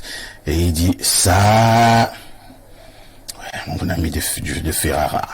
Bonjour, perfecto, et à tout ton joli panel. Très bonne émission ce matin. Concernant la dénonciation de ce matin, je pense que le problème provient de notre système éducatif. Nos écoles disposent d'une abondance des langues étrangères en délaissant nos propres langues locales qui riment naturellement avec nos valeurs anthropologiques, voire même spirituelles. Raison pour laquelle la nouvelle génération a du mal dans le discernement et dans l'analyse de certaines préoccupations sociopolitiques dans notre pays. C'est Fouda depuis Borne 12 à Odia qui envoie le message. Permettez-moi de prendre notre verre d'eau. Bon retour sur ce plateau d'Espace Mini. Nous allons prendre le sujet inscrit à l'ordre du jour. Il s'agit donc justement de cette note du ministre des Enseignements secondaires, Madame Nalova Yonga, qui justement martèle à nouveau que la chicotte ne devrait plus exister à l'école. Elle a parlé des sévices corporels. Elle estime qu'il y a d'autres punitions qui devraient être appliquées aux élèves. Elle met d'ailleurs en garde le corps enseignant pour ceux qui vont s'entêter à continuer à traiter des enfants de la sorte. Et ce matin, j'ai appelé ces éminences pour qu'on essaie d'analyser, pour qu'on essaie de commenter pour ou contre le fouet à l'école. Je vais d'abord passer la parole à Roger Kiek et de Kiki pour nous donner son avis à ces niveaux. Avant l'avis, Roger, je présume que vous avez la note du ministre, ou alors vous préférez qu'on lise la note? Oui, vous pouvez la relire. Alors, on me fait comprendre que c'est mieux de relire la note du ministre des enseignements secondaires, hein, le professeur Nalova Yonga. Alors, qu'est-ce qu'elle dit? communiqué Radio Presse, le ministre des enseignements secondaires porte à la connaissance de l'ensemble de la communauté éducative que des cas de châtiment corporel sont fréquemment signalés dans les établissements secondaires publics et privés. Elle tient à rappeler que ce mode de punition est interdit en milieu scolaire conformément à l'article 5 de la loi numéro 98/004 du 14 avril 1998 d'orientation de l'éducation au Cameroun. Des modes de punition des élèves acceptables et appropriés sont inclus dans les règlements intérieurs des établissements scolaires. Par conséquent, des sanctions seront prises à l'encontre des établissements scolaires enseignants qui auront recours à un tel mode de punition. Le ministre compte sur la collaboration de tous pour la mise en œuvre de ces mesures devant être appliquées par tous les établissements secondaires et leur personnel. C'est donc signé du ministre des enseignements secondaires, Nalova Lyonga. Je pense qu'à ce niveau, nous sommes au même niveau de compréhension et je vous passe donc d'abord la parole. Roger Kiek-Dekiki, d'abord, commentez et analysez la note de Madame le ministre et nous donner votre avis sur la chicotte qui devra être retirée des salles de classe. Si nous étions au Parlement, j'allais applaudir à deux bras. Ah bon? En disant bravo professeur, il était temps. Parce que un peu partout dans le monde, les psychologues de l'éducation, les psychopédagogues avaient déjà pensé que on a d'autres formes de punition pour essayer de ramener un enfant à la raison. Je crois l'an passé, le Conseil de l'Europe avait sanctionné la France parce que la France n'avait pas, dans son corpus législatif, pris des actes pour indiquer formellement que le fouet est interdit à l'école. Parce que là-bas, on parle du fouet en termes de traitement dégradant. Je dis bien traitement dégradant. Je vais faire de la pédagogie en vous donnant la définition du fouet. Le fouet est un instrument composé d'une ou de plusieurs lanières, parfois dénommées fouettées. Généralement en cuir, le fouet est muni d'un manche sous forme de matériaux variant selon les fonctions. Le fouet est destiné aux animaux. Il peut servir à contrôler parfois les animaux sans coup violent. Un animal, des animaux tels que les chevaux de course, etc.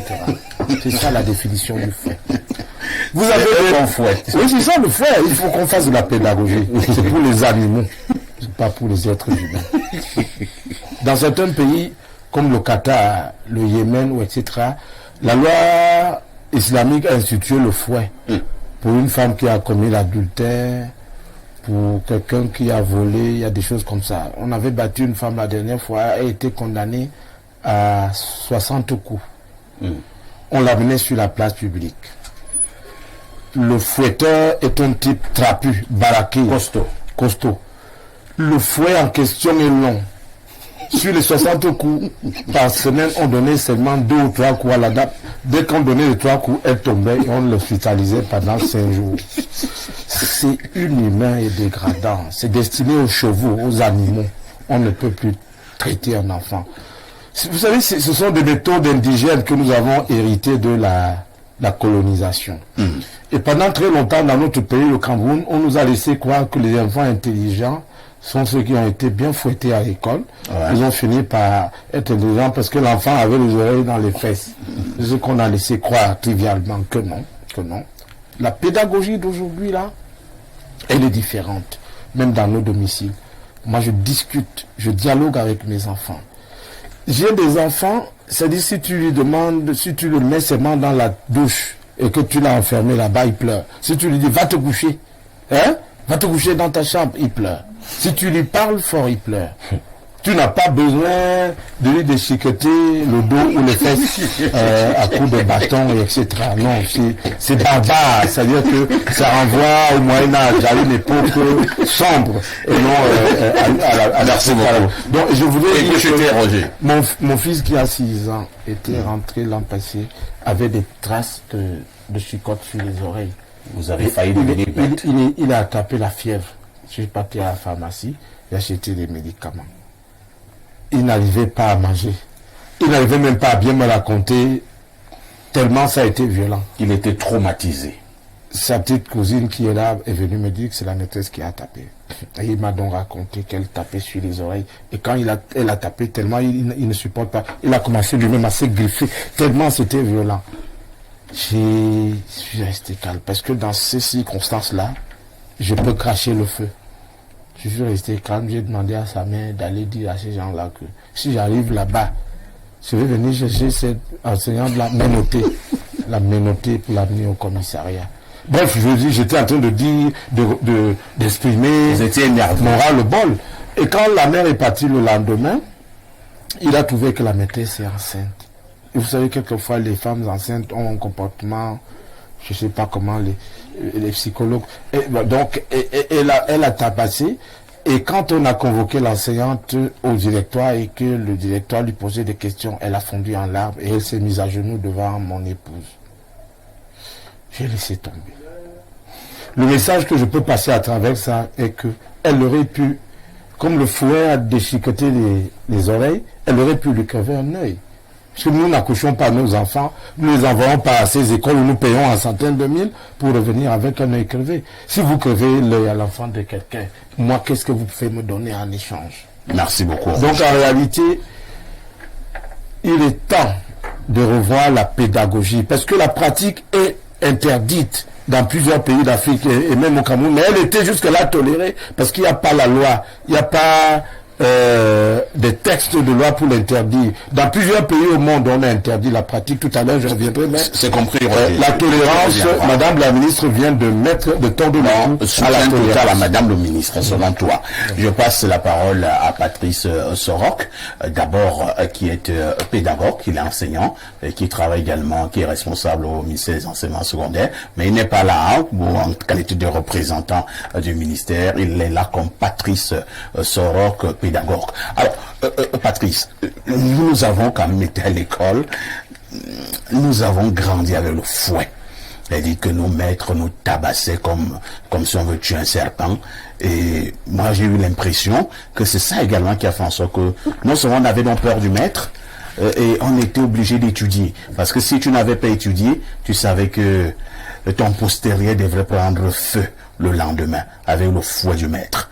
Et maintenant, subitement, vous nous faites comprendre que ce fouet est dégradant, est inhumain, ainsi de suite. Est-ce que cette manière de voir également les choses n'a pas fait en sorte que l'indiscipline a élu domicile dans nos établissements? Bon, moi, je ne pense pas que c'est ça qu'il s'agit. J'ai été fouetté.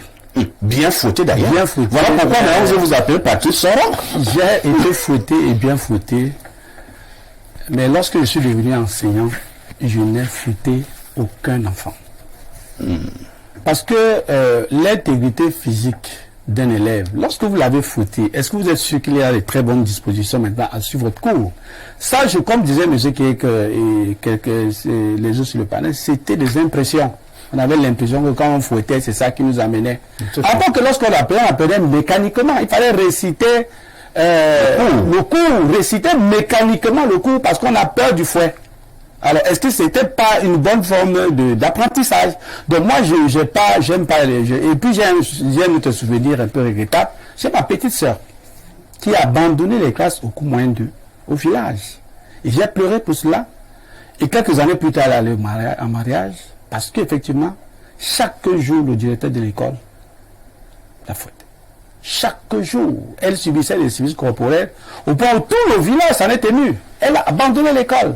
Mais pourquoi on l'a fouetté tous les jours? Bon, maintenant, puisque le fouet était là, peut-être que ne sais pas, est-ce que, puisqu'il y a d'autres enfants, il y a la capacité de rétention des cours. Oui. Alors, vous avez des gens, lorsque vous dispensez votre cours, il y a des gens qui ont des retards dans la compréhension du cours. Tout à fait. Et vous allez même voir, lorsque vous donnez un devoir, il y a des enfants qui peuvent finir un devoir de 2 heures en 45 minutes. Monsieur Soroc, il y a des Les autres vont le finir de croissance. D'autres vont finir ce devoir en 1h30. D'autres vont le faire à 2 heures. Donc, il faut donc tenir compte de tout cela.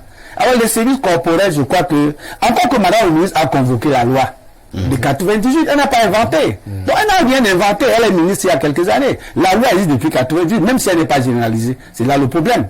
Et il y a Elle n'a fait que rappeler la Elle n'a que rappeler la loi. Bon, moi je pense pas qu'il devrait. Encore que nous, les enseignants, nous attendons les gens dans la lutte contre la drogue, qui est plus violent, la consommation de la drogue qui impacte aujourd'hui. Peut-être que si on commence à aider les enfants à ne pas prendre de la drogue, ils vont laisser la drogue. Le fouet ne peut même pas aujourd'hui éradiquer ces actes de violence des enfants aujourd'hui.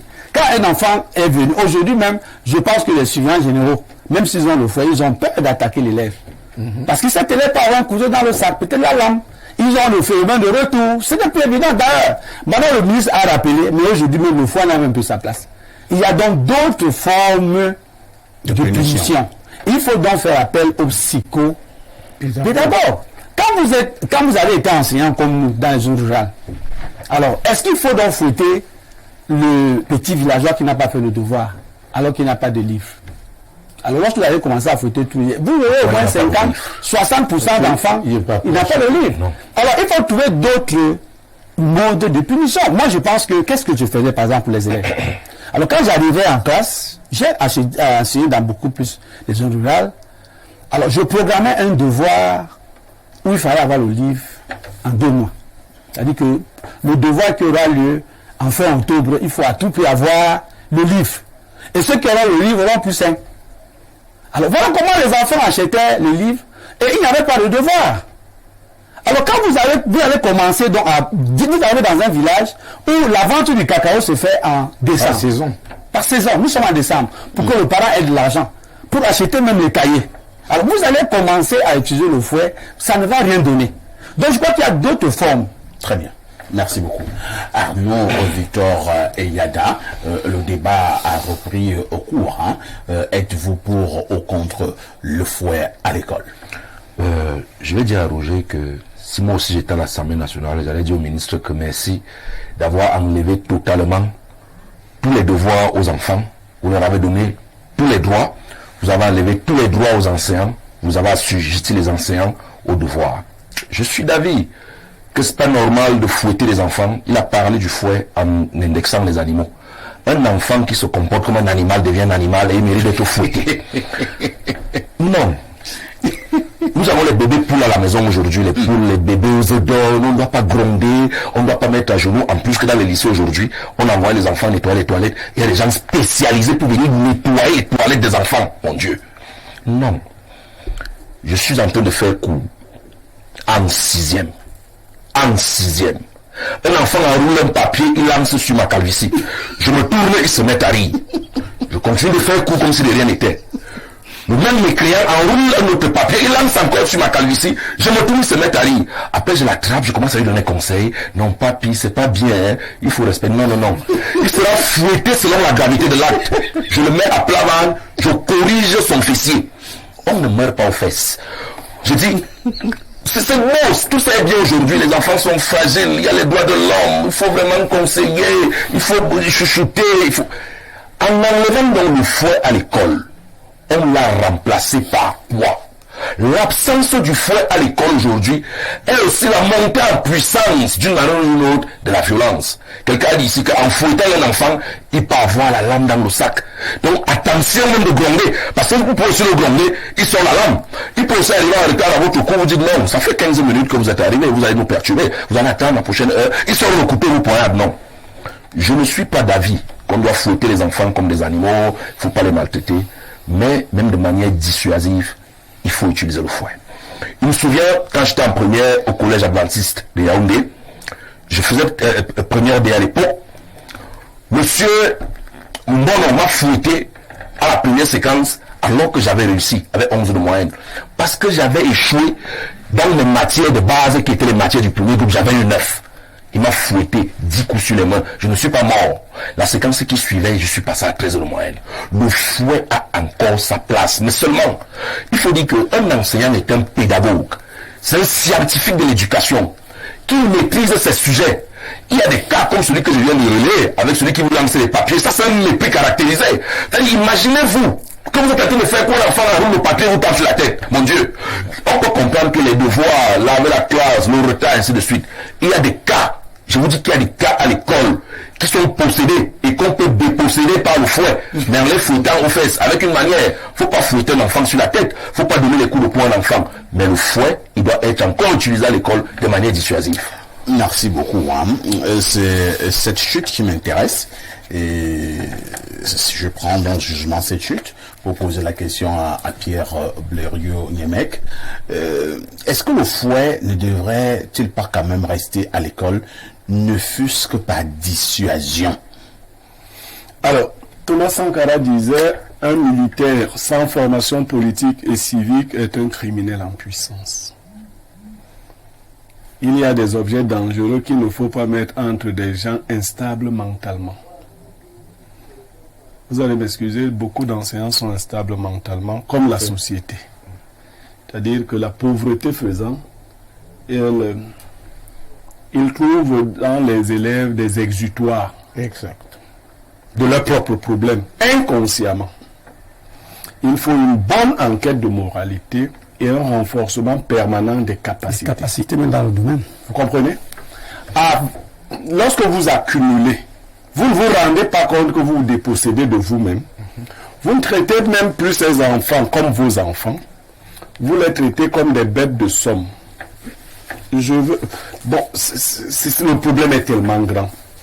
Un enseignant qui a un certain charisme, toute sa carrière durant, n'aura pas besoin d'utiliser le fouet dans sa salle de classe.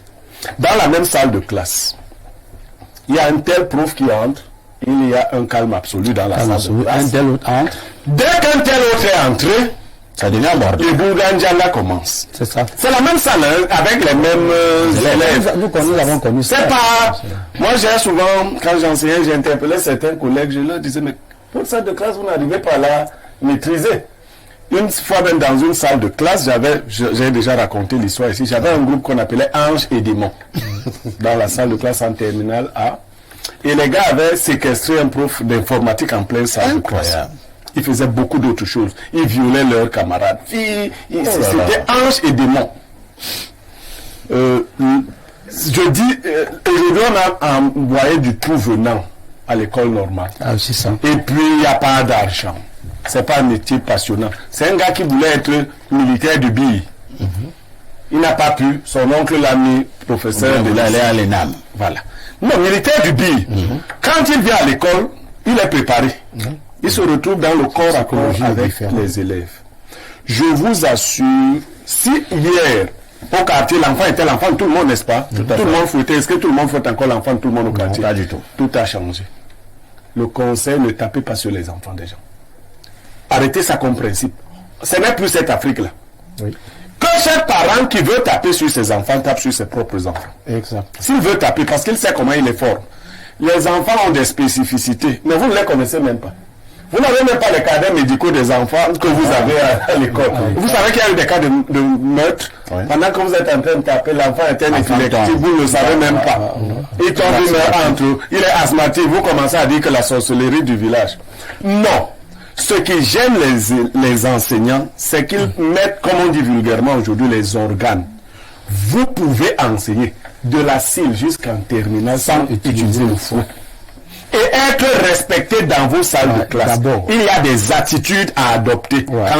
Vous-même ici, vous avez connu des enseignants au cours, qui étaient tels que pendant leur cours, même pas une bouche. Tu ne peux pas broncher. Il n'avait même jamais fouetté quelqu'un. Tu ne peux pas broncher. Moi, j'avais un certain Onana Manga, professeur d'histoire SEM en Balmayo. Quand Onana Manga entrait en salle, vous sentiez que tout a changé. J'avais un autre, M. Tenkene, professeur de quand M. Tenkene entrait, vous sentez. Moi, là aussi, je ne vais pas citer ces autres. Quand ils entraient, on savait que maintenant, c'est l'heure de la récréation. On jouait avec lui, on le bousculait. Onana Manga fait sortir le fils du surveillant général Onana Bokut pour défaut de crayon. Onana Bokut revient et l'enfant entre. Quand Onana Manga se retourne après avoir causé avec son collègue, il nous demande est-ce que vous avez le crayon? L'enfant dit mon père était là, sortez. Mais le charisme de Onana Manga, sortez. Si ton père est venu causer avec moi pour que tu n'aies pas le client, ce n'est pas de ça dont nous avons parlé. Sortez. Ok, nous allons lire d'autres messages. Hein. Bonjour le panel. Le respect de la loi commence avec la peur du gendarme. Et vous savez pourquoi? Parce qu'il a la matraque. La présence du fouet non seulement dissuade, mais également forme l'enfant. La violence et la dictature sont la base des grandes révolutions. Le fouet a sa place, seul l'excès nuit. C'est Fridola Bala qui envoie le message. On va lire d'autres préoccupations. Je vous emmène au 241. Au Gabon. C'est au Gabon. Bonjour le plateau. Rien de bien grand ne peut s'abstenir dans un univers qui ne s'y prête pas. L'école, les conditions et l'environnement qui l'entourent. Savez-vous par exemple qu'en Inde, pays d'1,5 milliard d'habitants, l'école publique est gratuite jusqu'en classe de 4e. Par la suite, il n'en coûte que 2800 francs CFA par enfant, par an. Moralité, quand on veut, on se donne les moyens. Point. C'est Richard de Libreville qui envoie le message. Autre préoccupation, ce matin. Bonjour, parfait. Je suis pour le fouet à l'école, car le fouet assujettit l'élève et met l'instituteur, le professeur au-dessus de l'élève. Le fouet surtout aux fesses ne tue pas l'élève. C'est le fouet qui nous a permis d'être ce que nous sommes devenus aujourd'hui. Bonne émission, Georges depuis Soie. Autre message, très bonne journée, mon très cher et respectable frère. Parfait à ici. C'est à cause des parents comme Arnaud que les élèves de nos jours tabassent et poignardent les enseignants. Mais j'aime bien l'analyse de monsieur Victor Eyada. Moi, durant mon enfance, j'ai été copieusement fouetté par mes différents enseignants et mes parents. Et on me fouettait et je ne suis pas mort. C'est Rostand depuis le ciel de Manguier. Je repars du côté 241. Bonjour, parfait. Pour moi, la morgue ne nous sert à rien. C'est pour le gaspillage inutile. C'est Abdoulaye depuis Bitam. Oui, Abdoulaye, vous êtes musulman. Autre message. Bonjour, perfect, le grand baraque du micro. Je suis contre la formalisation de cette note de Madame le ministre. Elle pouvait simplement instruire qu'on réitère son message lors des sectoriels réunissant les enseignants. Interdire le fouet avec un tel ton risque de donner aux enfants le toupet de verser davantage dans la bassesse. Le message est tellement long que je lis simplement la moitié. Autre message, bonjour parfait à tout ton plateau. Est-ce que, en ce qui concerne le fouet à l'école, il y a des coins de ce pays où quand en journée tu fouettes un enfant, la nuit ces enfants te poursuivent en cauchemar. J'ai un ami qui a vécu ça au sud. C'est Chrétien de Yaoundé qui envoie le message. Parfait. Parfait. Ici, je vous réitère mon bonjour. Relativement à votre thématique, j'ai rappelé à mes élèves que je ne peux les tuer en fouettant sur leurs mains. Si l'enfant simule un évanouissement, après s'être relevé, je continue avec la bastonnade. Le parent qui ne veut pas que je fouette sur son enfant doit simplement le garder à la maison. Quand je suis dans l'école, ma bastonnade est en train de philosopher. Un philosophe pur. Non, celui-là, c'est pas son école. D'accord. Oui, comme nous sommes retournés à l'indigénat, là, je vais le trouver et je le fouette. Parce que ça dit, moi, je viens tout de suite. Pour mon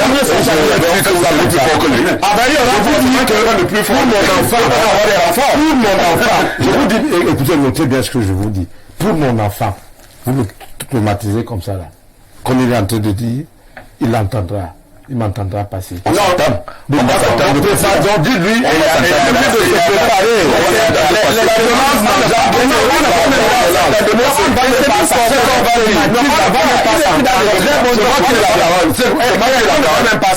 Oui, si dans son cours, pendant son cours de mathématiques, faut être sur mon enfant, je le convoque à la gendarmerie. C'est tout. Et à la gendarmerie, là-bas, il ne pourra plus dire ce qu'il dit. Parce qu'à la loi, d'accord.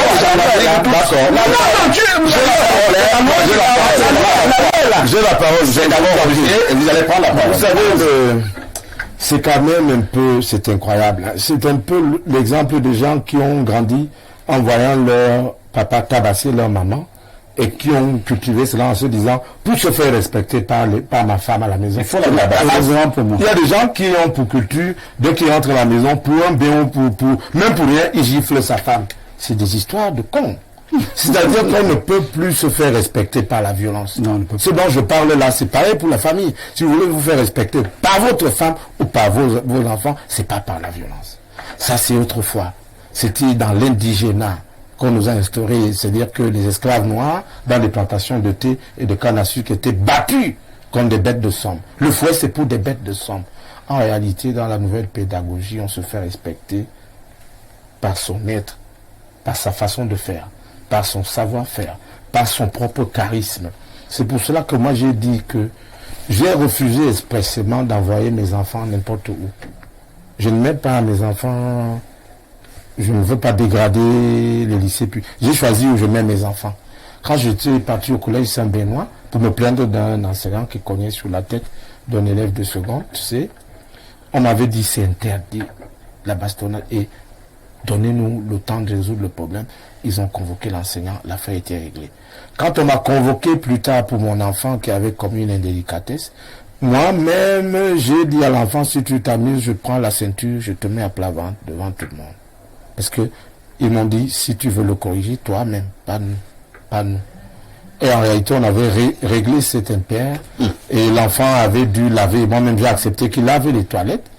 Là, il était en première D, il a lavé les toilettes. Aujourd'hui, il est polytechnicien. Très bien. Je veux dire que les résultats que moi, j'obtiens par ma méthode. Moi, je ne peux pas éduquer mes enfants à ne pas les cogner. Vous voulez transformer en sparring partner dans un ring de boxe. Vous savez que quelqu'un peut faire fermer une école. Il faut faire attention. C'est-à-dire que la loi existe. D'ailleurs, en France, vous tabassez votre propre enfant à la maison, on vous le retire. C'est interdit. Vous tabassez votre épouse à la maison, on vous sort de la maison avec une interdiction d'approcher votre propre... Mais là, il a quand même des sorcières en rouge. Non, mais modernisons, faire attention. Il y a la loi, il y a le cadre légal pour régler un certain nombre de problèmes. Merci beaucoup. Bonjour, parfait.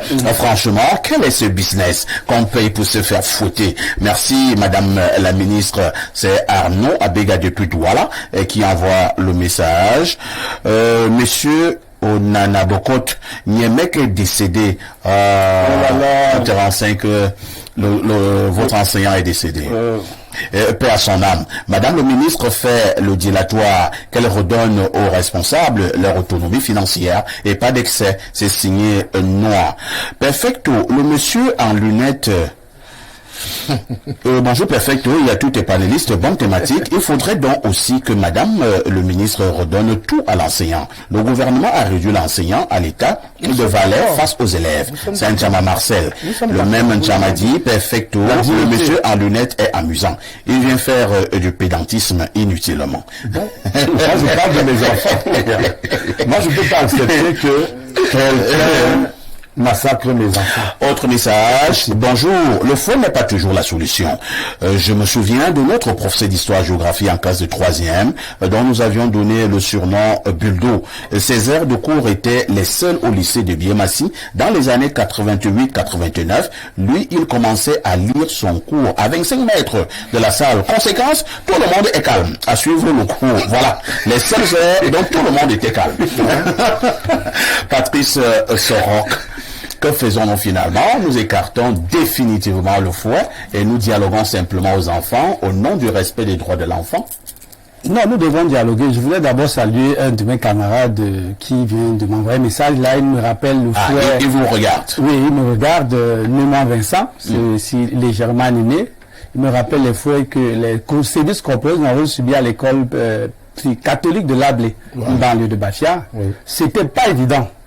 Mais on ne va pas dire que c'est le fait qui nous a façonné, je ne pense pas. Ce sont les efforts conjugués d'un enfant qui va à l'école, qui apprend ses leçons. Parce que lorsque l'enfant est fauté, il est traumatisé. C'est vrai qu'il n'est plus dans les bonnes dispositions.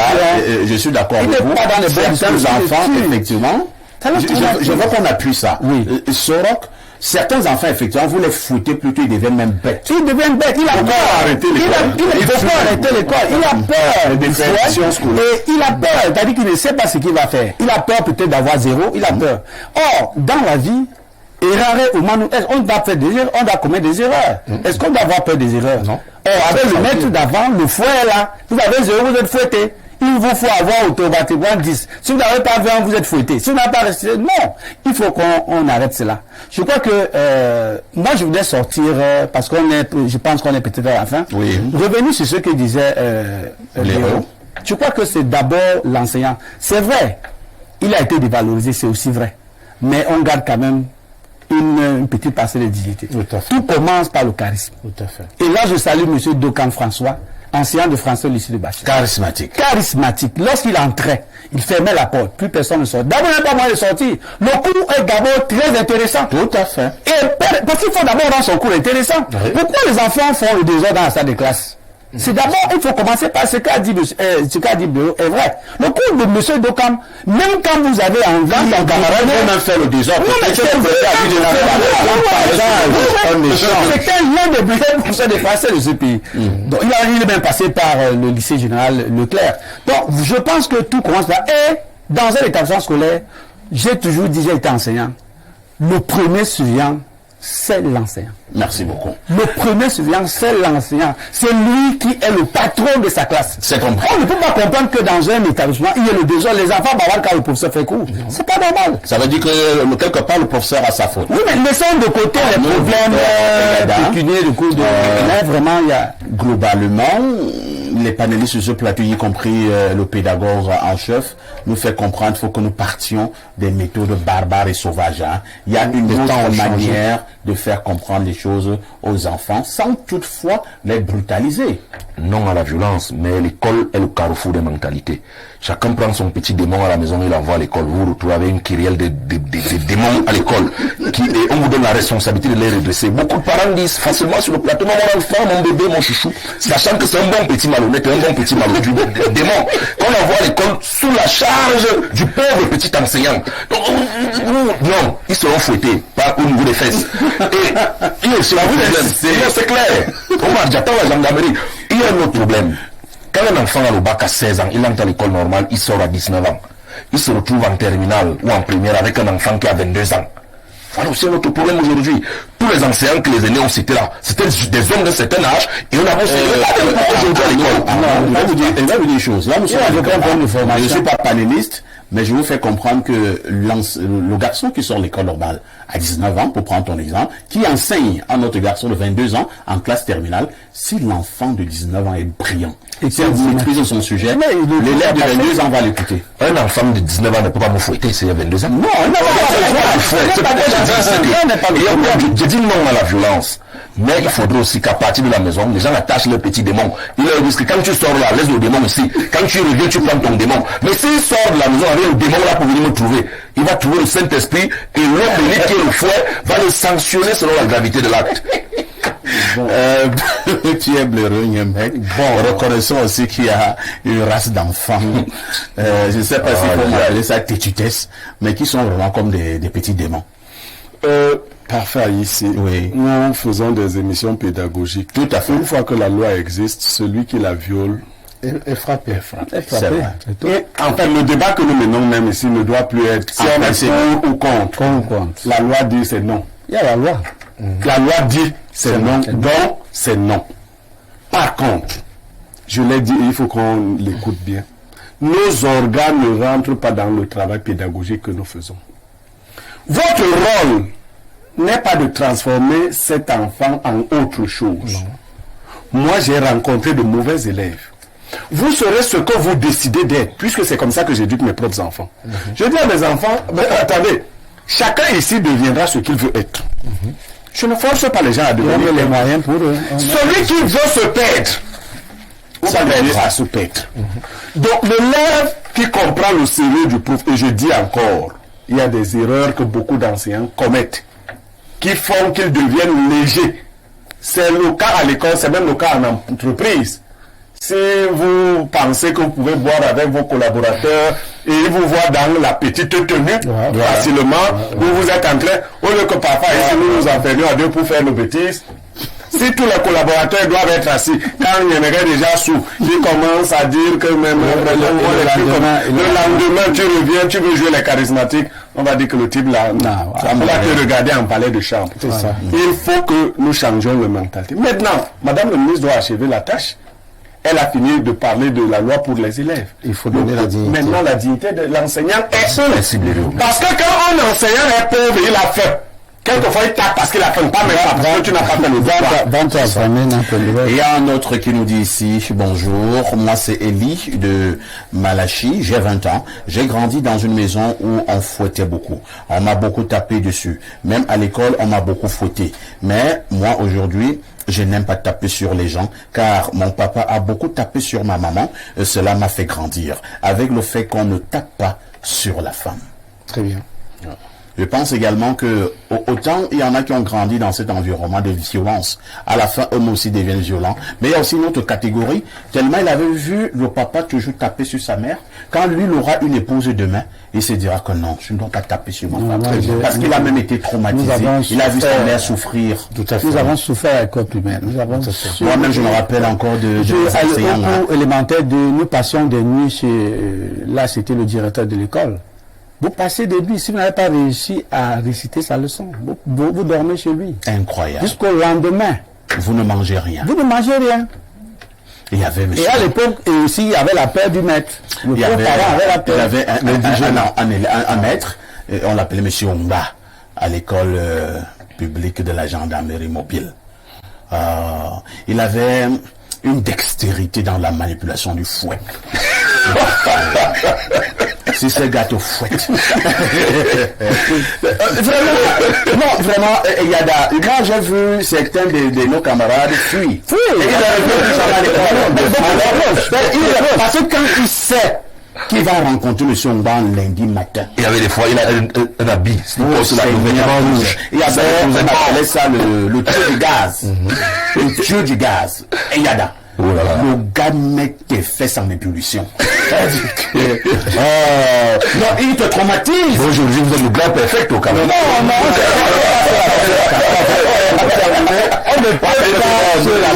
C'est pas ça qu'il a fait grandir. Ça peut dans l'école. Ça, le jour on envoie des enfants afin qu'ils acquièrent des savoirs. Tout à fait. C'est pas pour en faire des anges. C'est-à-dire que nous ne devons pas, a priori, avoir en tête qu'on s'en va à l'école pour traiter. C'est-à-dire qu'on a affaire à des petits démons, non. Au contraire, le prêtre à l'église transforme les esprits par la parole. Ouais. J'ai jamais vu une église où le prêtre a un fouet. La pédagogie devrait habiter. Le fouet, c'est sa Bible. Les enseignants d'aujourd'hui. C'est-à-dire, il y a une autre approche, une autre façon de faire. Le fouet n'a plus sa raison d'être. L'obéissance est moins non plus que le fouet. C'est terminé. Pas de soucis, c'est terminé. Je vous dis juste merci d'avoir été là ce matin. Vous êtes vous-même pédagogue, grand cadre au niveau du ministère des enseignements secondaires. Merci à Pierre Blériot Niemec, notre consultant. Merci à Roger Kiex-Kiki, toute une vie dans la communication et dans le journalisme politique. Merci également à Arnaud Victor Eyada. Ne ratez pas votre journal de 12h dans quelques minutes. Le journal de 19h, c'est ce soir, à partir justement de 19h, journal de 20h également, en français. Mais dans une trentaine de minutes, vous allez retrouver votre programme, Les Amazones. Ce sont les plus belles filles de la Terre. La rediffusion de ce programme, c'est tous les soirs, à partir de 22h30. Avec tout ceci, que faites-vous encore ailleurs?